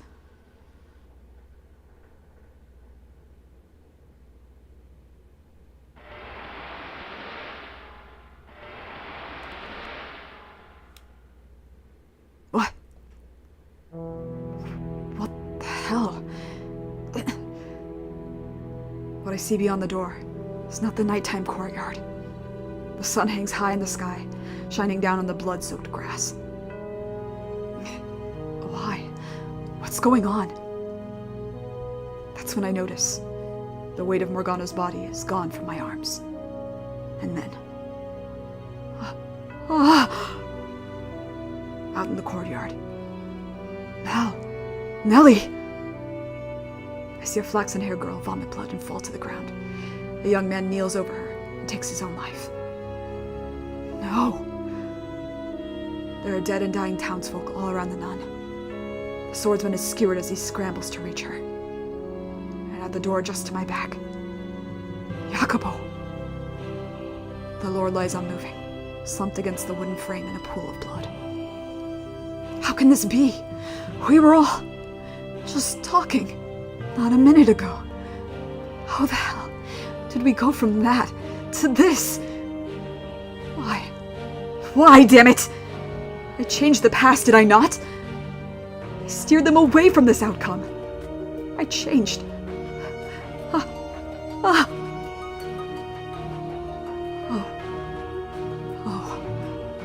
That's what this is? As much as I don't want to believe it, it makes sense. The sense that something wasn't quite right I've been feeling ever since I got here. The darkness has swelled up when I touched the necklace. I was never in the past at all. This isn't the real world. It's the realm of the dead. The same domain in which the cursed mansion resides. Which is why, when I arrived here, something felt off. Because death filled the air. Somewhere deep down, I could sense the similarity between here and the mansion. That gathering place of departed souls. It was never possible for me to travel back in time. To exist and interact with the real past. I was able to summon the darkness, because this isn't the real world. Merely a reconstruction.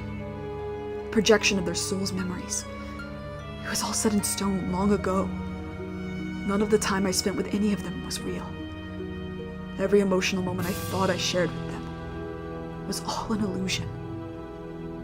None of my conversations, none of the smiles I managed to get out of them were real. I was never there. I was never present in the past with them.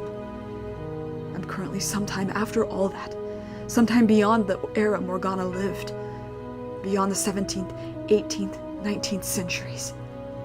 What I spoke of as their next lives was actually their past lives. All three tragedies are history. Immutable, irreversible history. There's nothing to change anymore. What then? Did I fight so hard to achieve? What did I accomplish by warning them of their next lives, by convincing them to endeavor to take different paths? Nothing? Was it all for nothing? I go limp at the sight of it all, dropping to my knees, sending ripples through the sea of blood. Morgana, the girl who called me an angel and asked me to deliver her unto her father, is still chained up inside the tower. What did I accomplish? What purpose did anything I do serve? Was it all just a big damn waste of time? But my cries go unanswered, simply fading into the dead air. Giselle, who kept me going for so much of this ordeal, is still silent. No, I did accomplish something. It wasn't a waste of time. Everything I did, it wasn't for nothing. I may not have changed the past, and I may not have stopped their tragedies, but I achieved something. I uncovered their stories. I learned the truth of everyone's involvement. You can't take that away from me. I know you're out there, Morgana. I know you've been watching this whole time. You know the truth now. I accomplished that much. That has to change how you see them, at least a little. If the present Morgana has a change of heart, decides to let go of her hatred, then that should cause the cursed mansion to disappear. Set their souls free. I'll take that leap of faith. That what I've done is enough. And make my way back, believing that there's a future for them beyond their tragedies. I'm coming back, Morgana. I'm returning to that house. To that world of blackness, seething with hatred. To my present. I'm going to try this once more. An honest attempt to really see you. To face you, Morgana. I'll be there as soon as I can. Kneeling in a puddle of blood, I turn my gaze toward the heavens. The searing sunlight is slowly eroded by the darkness, and my body, mind, and soul follow soon after. The bloody, corpse-riddled courtyard dissolves.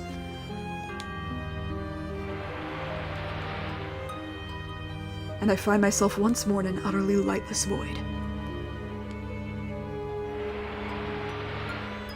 I clench my teeth as hard as I can manage. Squeeze my eyes as tight as I can. Because that's the only way I can keep the screams back. The tears from spilling down my cheeks.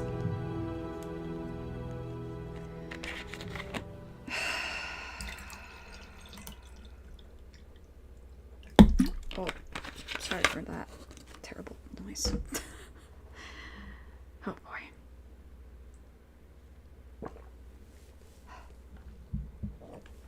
Michelle. Open your eyes, Michelle. Come to me.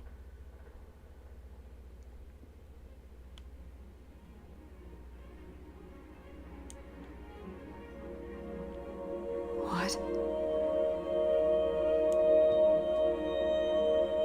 We made it last. What? Why is the white-haired girl here? Never mind that. Where am I? I was trying to get back to the mansion. How did I end up here? Do you know who I am? Of course I do.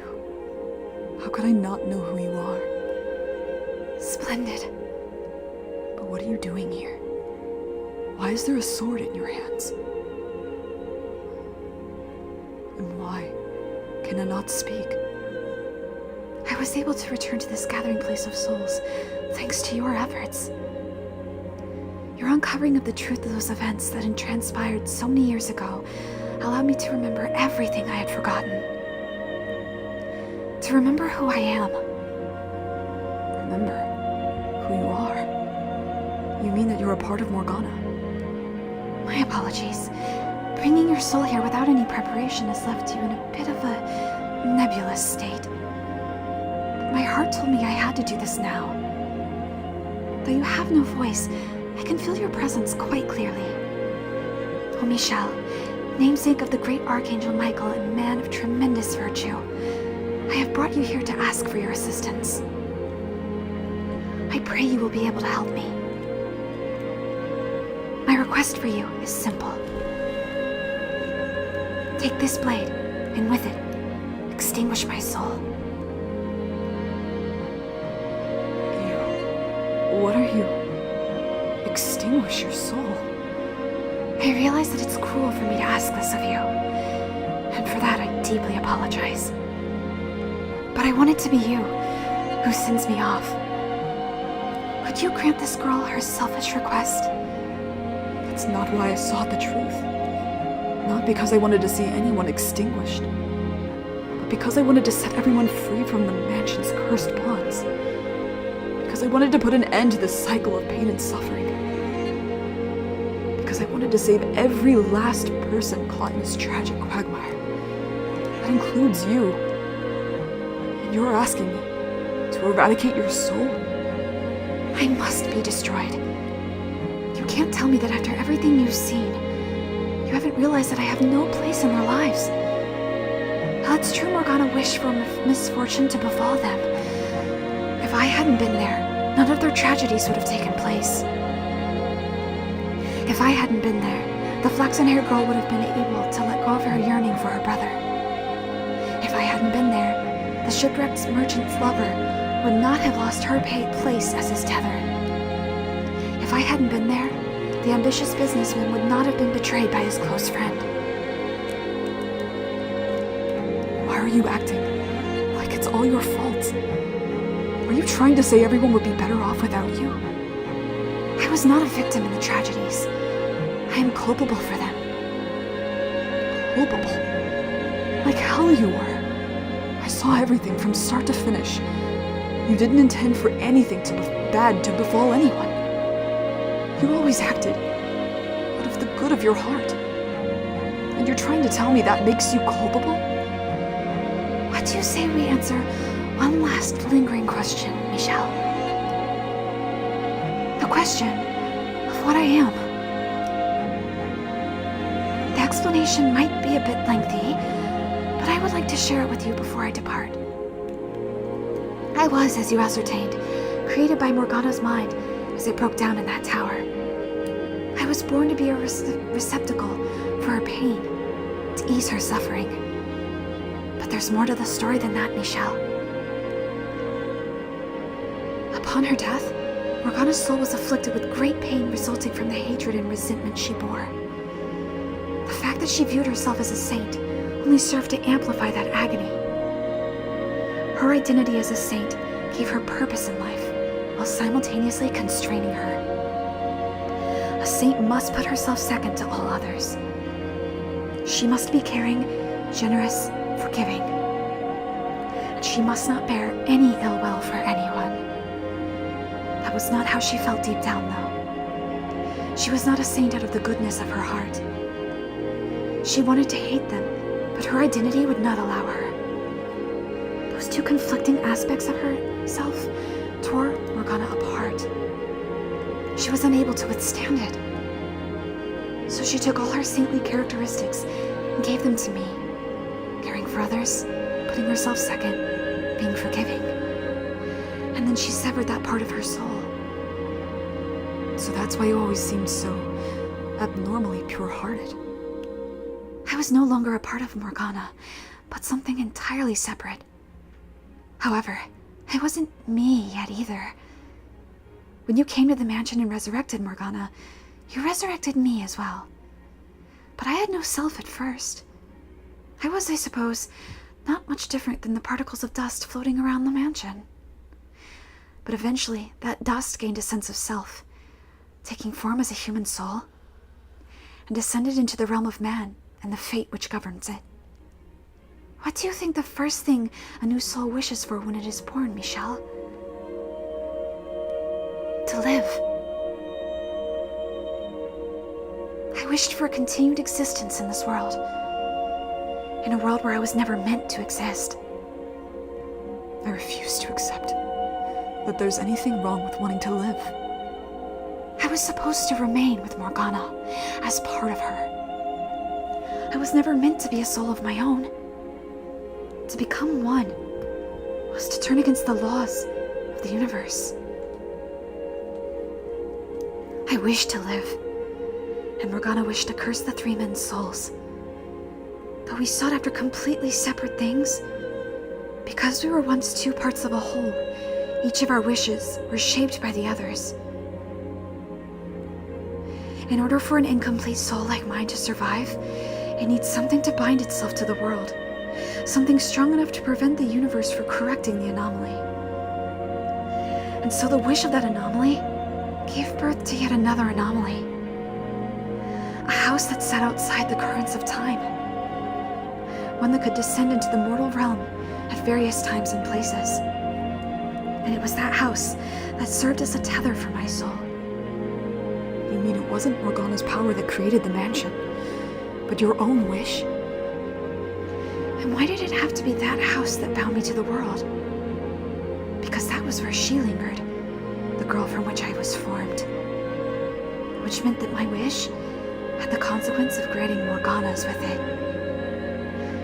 The house, having attained perpetuity, served as a place for those reconstructed by Morgana's curse to return to. Furthermore, my connection with her had another consequence. I was the one most affected by her wish.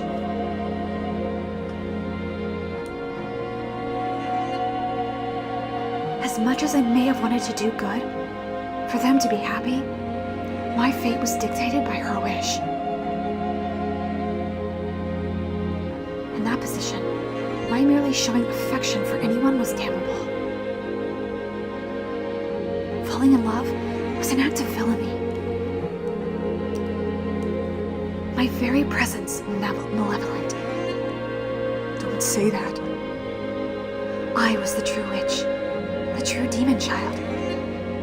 Stop talking, please. It should never have been possible for me to have a life at all. Please stop. The universe must be returned to its proper state, Michelle. Don't talk about yourself like that. I must be erased, and Morgana's soul restored to its original form. But why? I do not belong here. I never belonged here. What's so wrong with wanting to live? The defect must be repaired. You're not a defect. Damn it. Why couldn't I be able to get in a word now, at least? The restoration will not be instantaneous. It took many, many years for me to be formed. And it will take as long, if not longer, for the process to be reversed. But her soul will eventually return to its proper state. And perhaps, when her soul is restored, Morgana won't be a human. Perhaps She will be a butterfly resting upon the lip of a flower. Perhaps she will be that flower. Perhaps she will be the breeze in which that flower sways. But whatever form she takes, it will be her, whole and complete. With me gone, no more tragedies should take place. So please, take this sword and extinguish me. Put an end to this cycle of misery. I want you to be the one who does it. Please. Kill me.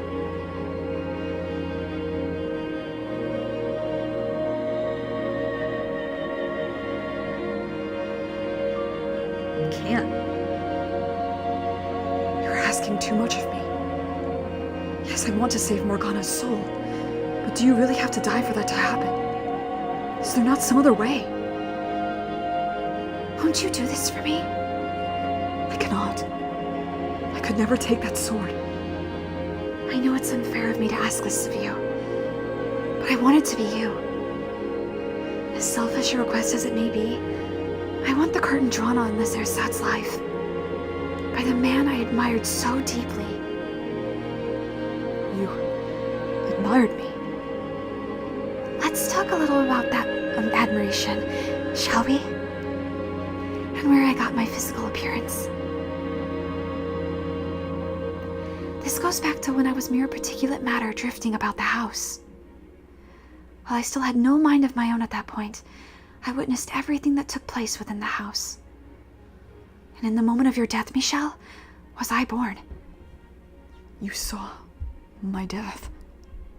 Your actions that day appeared to me as the very definition of selfless and honorable.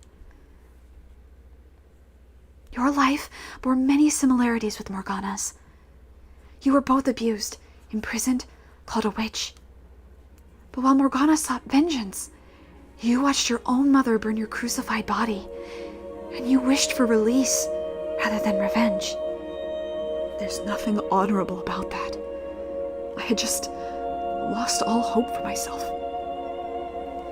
I expect you'll disagree with me, saying that it was a sign of your weakness. But that was not how I interpreted it. Self-sacrifice being one of the core characteristics Morgana gave to me, I was deeply moved. You didn't curse those who had wronged you in life. You chose your own destruction. And I admired that strength of spirit. That admiration helped to shape my wish, to determine the form I would take, the name I would have. That's why whenever I gained a physical body, it was modeled after yours, with snow-white hair and ruby-red eyes. Why my name was always Michel, after the same angel from whom you took yours. I really like that deep down, too, because she was a part of Morgana.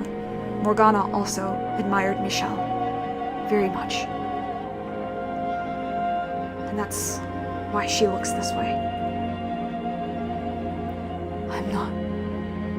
I'm in no way worthy of anyone's admiration. My admiration caused both you and the woman you love a great deal of pain, and for that, I apologize. But it also shows just how much I wanted to be like you. I would ask for you, if you would be so kind, to consider this a great favor for a starry-eyed little girl. A girl who quite literally idolized you to her very soul. Don't. I couldn't ask for a greater honor. How can you tell me that? Than to be erased from the world by you, my idol. And then ask me to kill you? Please, Michel, be the one to send me off.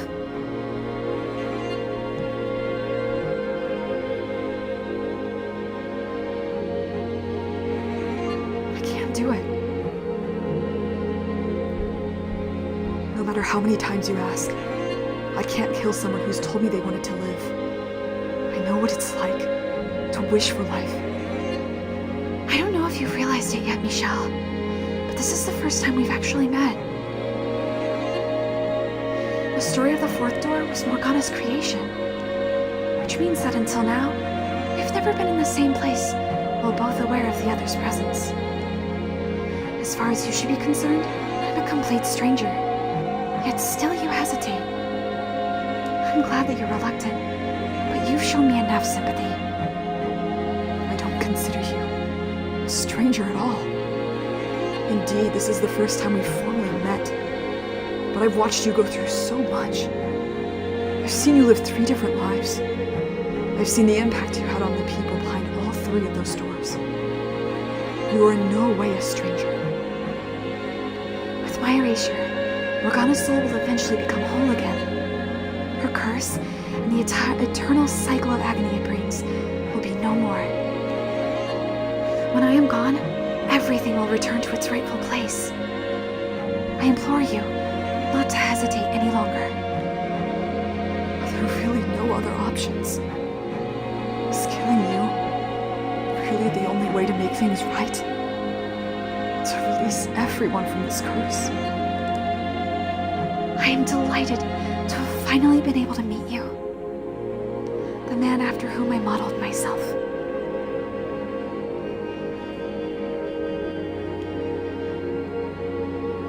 I am incapable of taking my own life, Michelle. God's teaching is prohibited, and as such, my identity as a saint prevents me from doing so. No, I don't want you to commit suicide. I want to find some way for you to live, to remain a part of this world. I know that by asking this of you, I am causing you great heartache, and for that, I offer you my sincerest apologies. But so long as I continue to exist in this world, Morgana can never truly have redemption. Tell me, who is it you've been fighting so hard to save? That doesn't mean that I didn't want to save you, too. I believed I could save everyone summoned to the mansion.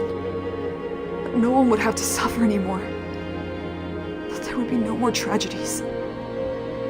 Michelle, take the sword, please.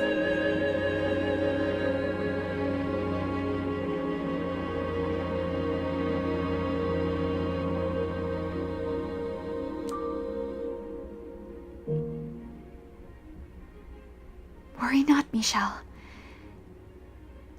Doing this will allow you to save everyone.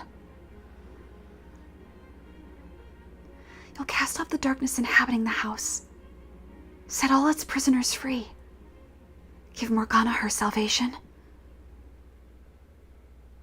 And give me mine as well.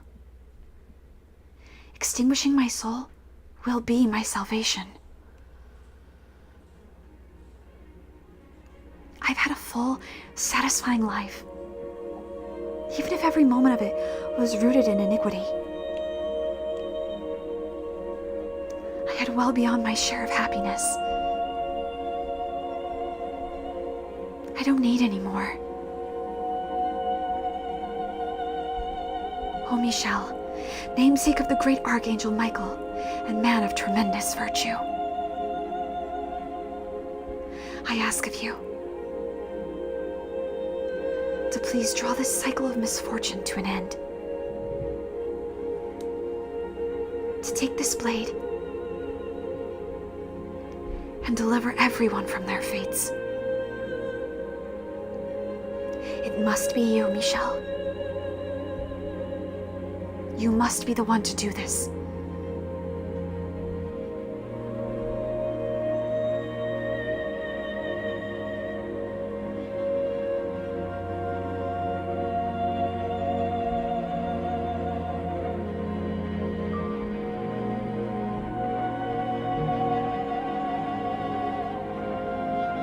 Thank you, Michelle, for having the strength to do what must be done. And I apologize for putting you in such a difficult position.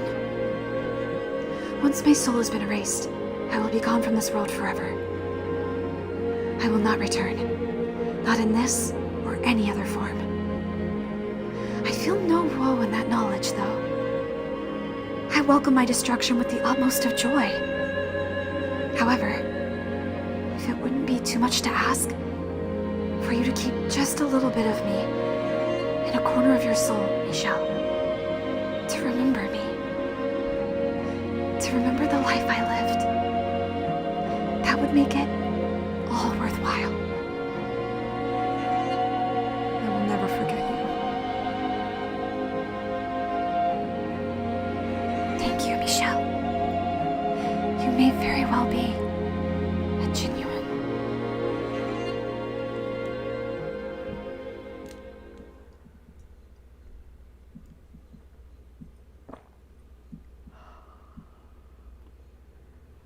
The whiteness surrounding me evaporates, and I find myself back in the observation tower. I can still feel in my hand the impact of the sword piercing her breast. Damn it. Why couldn't there have been some other way?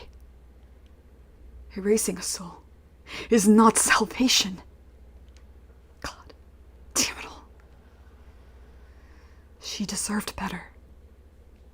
So much better than that. No, now is not the time to grieve. There is work to be done. A girl to whom I must offer the chance for salvation. I mustn't cry over the white-haired girl's death now. There are things I need to take care of first. Morgana.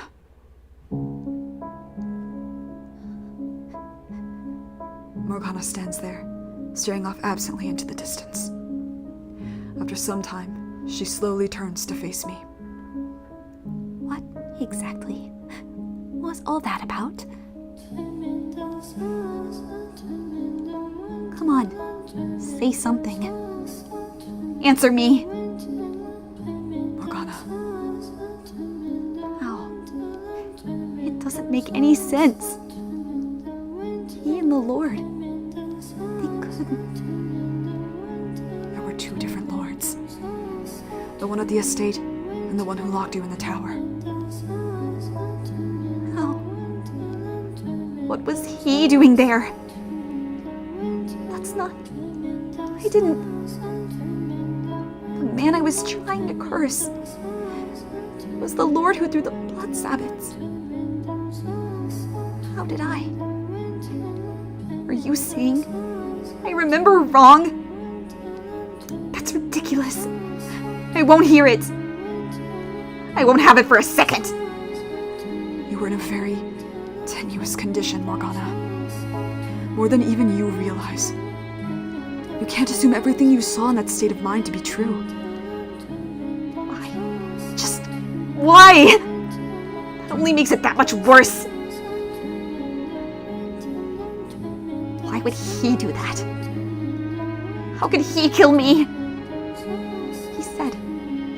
He said he would show me the world. I cried for him. And he turns out to be the one pulling the strings? You saw what led to this. You heard what he had to say for himself. Misunderstandings that went unresolved, that should have been cleared up immediately. What he did was wrong. Indefensible as far as I'm concerned. This all could have been avoided if he had told you everything. That said, Morgana, I can somewhat sympathize with how he felt then. You can sympathize with that monster? In what way? He loved you. Sincerely loved you. And to be the target of such vitriol from a girl he cared so dearly about, to be mistaken for someone else entirely, I can understand how that would have hurt.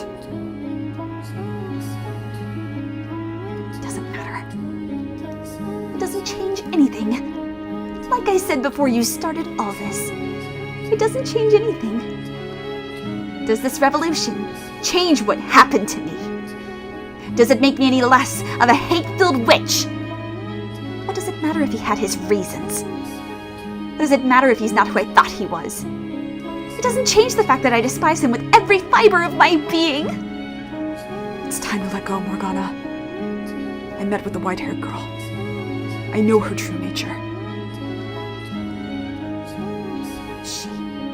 That's not me. You're right. I cannot definitively say that you and the white-haired girl are one and the same. However, I can say with certainty that she was a part of you. A creation of your own broken spirit.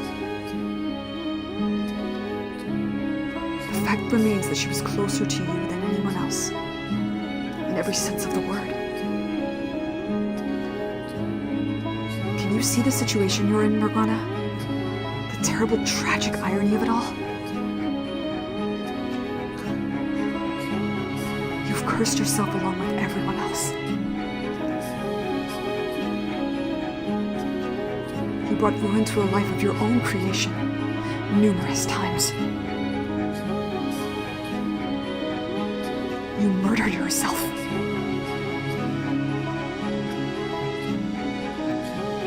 It's time to let go, Morgana.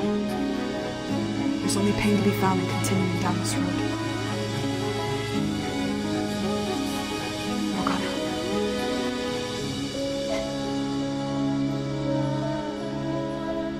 I take a step toward her, and she steps back, quietly maintaining our distance. I can almost hear trembling in her voice as she says, Stay back. You stay away from me. You have nothing to be afraid of, Morgana. I won't hurt you. I said, stay back, you. I bet you think this is hilarious. That I'm blind and a fool. Morgana. Yes, good on you, my dear. You've revealed my big secret. That I'm a feeble-minded little girl with a poor memory. You've uncovered the truth of my death.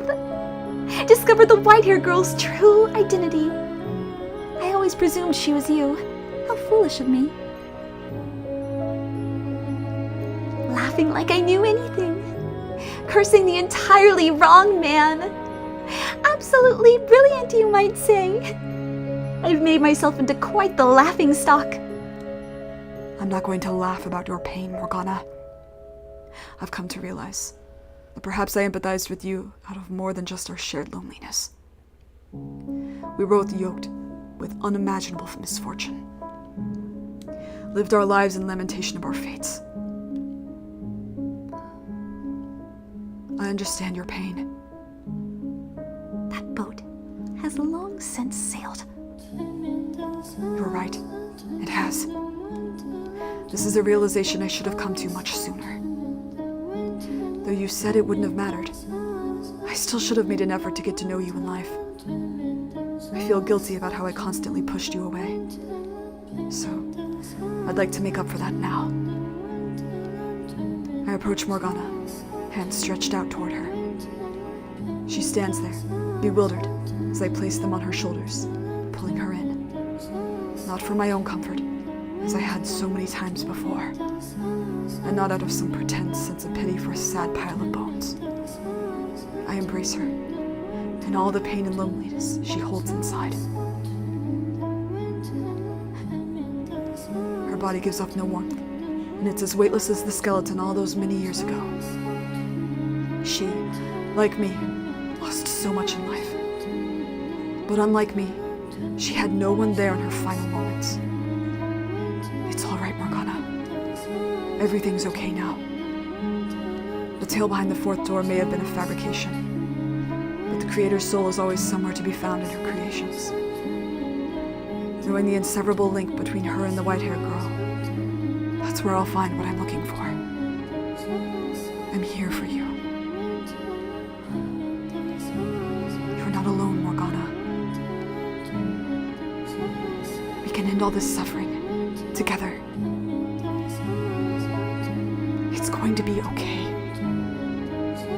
What's wrong with you? Have you completely lost it? Do I need to remind you of everything I've done? Of all the pain I've caused you? No reminders necessary. You did quite a number on me indeed.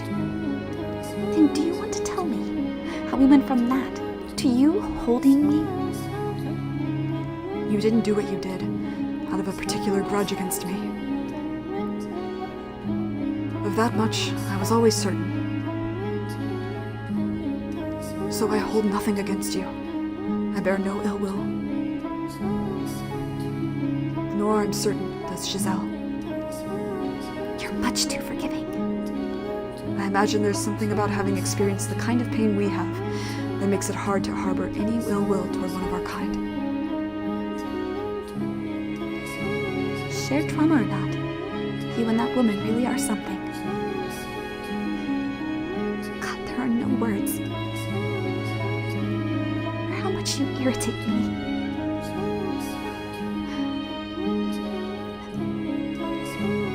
The bite slowly drains from Morgana's voice. And in the quiet, I think I hear a muffled attempt to hold back a whimper. I pull away slightly, putting a hand under her chin and lifting her head.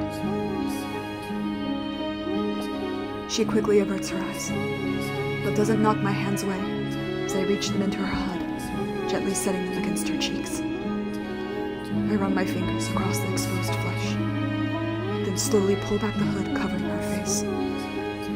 Wow, look at that. You're quite pretty without your face hidden. I didn't think you were the flattering type. I assure you, I'm not. Go on, touch your cheeks.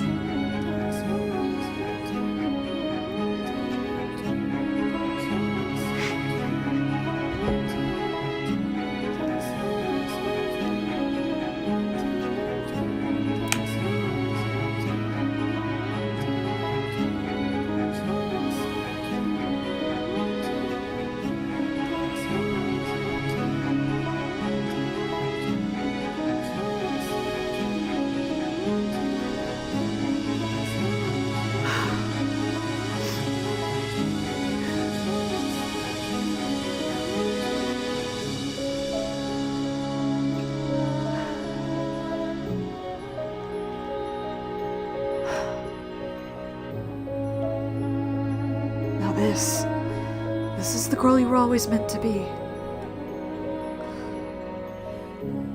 If Morgana had had a less harrowing life, this is probably what she would have looked like at 16.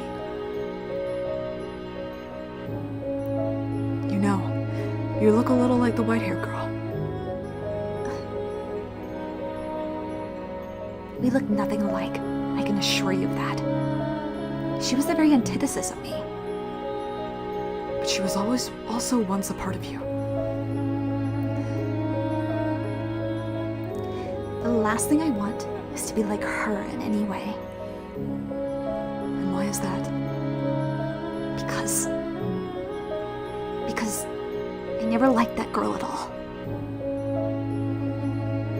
Always putting others before herself. Just watching her was aggravating. Although, in retrospect, she was everything about myself I deemed unnecessary. So that might explain why it was so hard to watch. Also, I was so sure she was you, which made it all the more frustrating. Why would her being me bother you so much? Because that wasn't you. You're aggressive, you yell, you fight. Is that how she saw me? How wouldn't it bother me that you came back as a quiet, passive, subservient girl? Of course, now that I know it wasn't you, so... You were that sure it was me, despite thinking we were nothing alike. Apparently so. Hold on a second. Why would that bother you? I'll let you figure that one out. She admired him so much. I always make the joke. I wish I could claim I was a Michelle Kenny. But I'm a Morgana Kenny because I admire Michelle. I'm nothing like Michelle. I'm not as cool as Michelle. I'm not as well put together as Michelle. I would have done the same thing as Morgana. I would have. And I admire Michelle for how he responded to his trauma.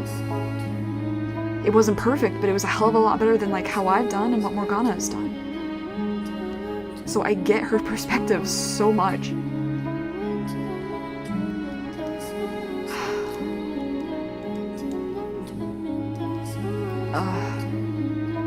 It's not important. So, you've got my attention. What are you planning to do now? To leave the mansion with you. To set everyone free and break the curse. Setting them free will set you free as well. So you want me to release their souls? Exactly. Just so you know, I haven't forgiven them. My hatred isn't going to just vanish like it was nothing. I'll never be able to forgive them completely. But you're right. This has gone on long enough. Morgana. I'm not even sure what I'm doing anymore. And it's all your fault. So sure, I'll release their souls. I'm so glad to hear it. However, I don't want to see them alone. I'm not sure I'll be able to set them free if I have to face them on my own. That won't be a problem. I'll go with you. We'll go see them together. You get to be my guide this time then. Get to take up Giselle's old mantle. That I do. Even if it means taking this hand. You honestly think I have any reservations about that? God, I swear. You really are the worst. Lead the way, my dear. To where their souls wait.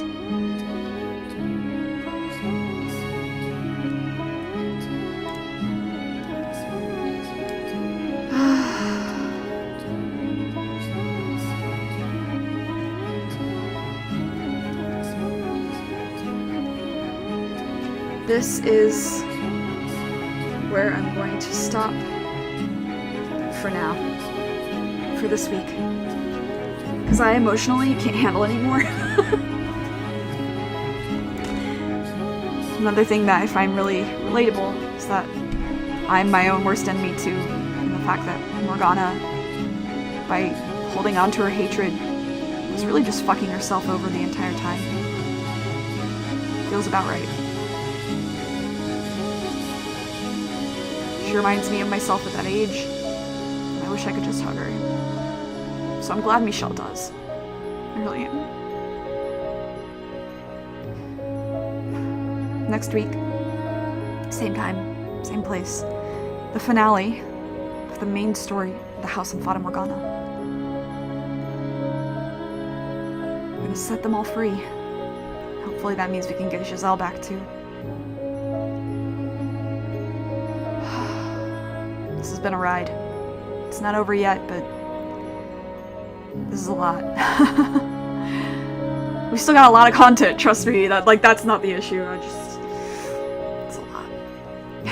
So, and yes, I do see now. That's not me. Da-na-na-na-da, da-na-na-na. Yeah, it is basically exactly that. But I couldn't address it at the time because I felt too many emotions, and I wanted to be able to properly laugh at it because it is funny, but like, I just relate a lot to Morgana. Anyway, see you guys next week, and my assignment to you this week is to be good to yourself. Let go of some hatred. You don't have to forgive the people who have wronged you by any chance, by any stretch of the imagination, but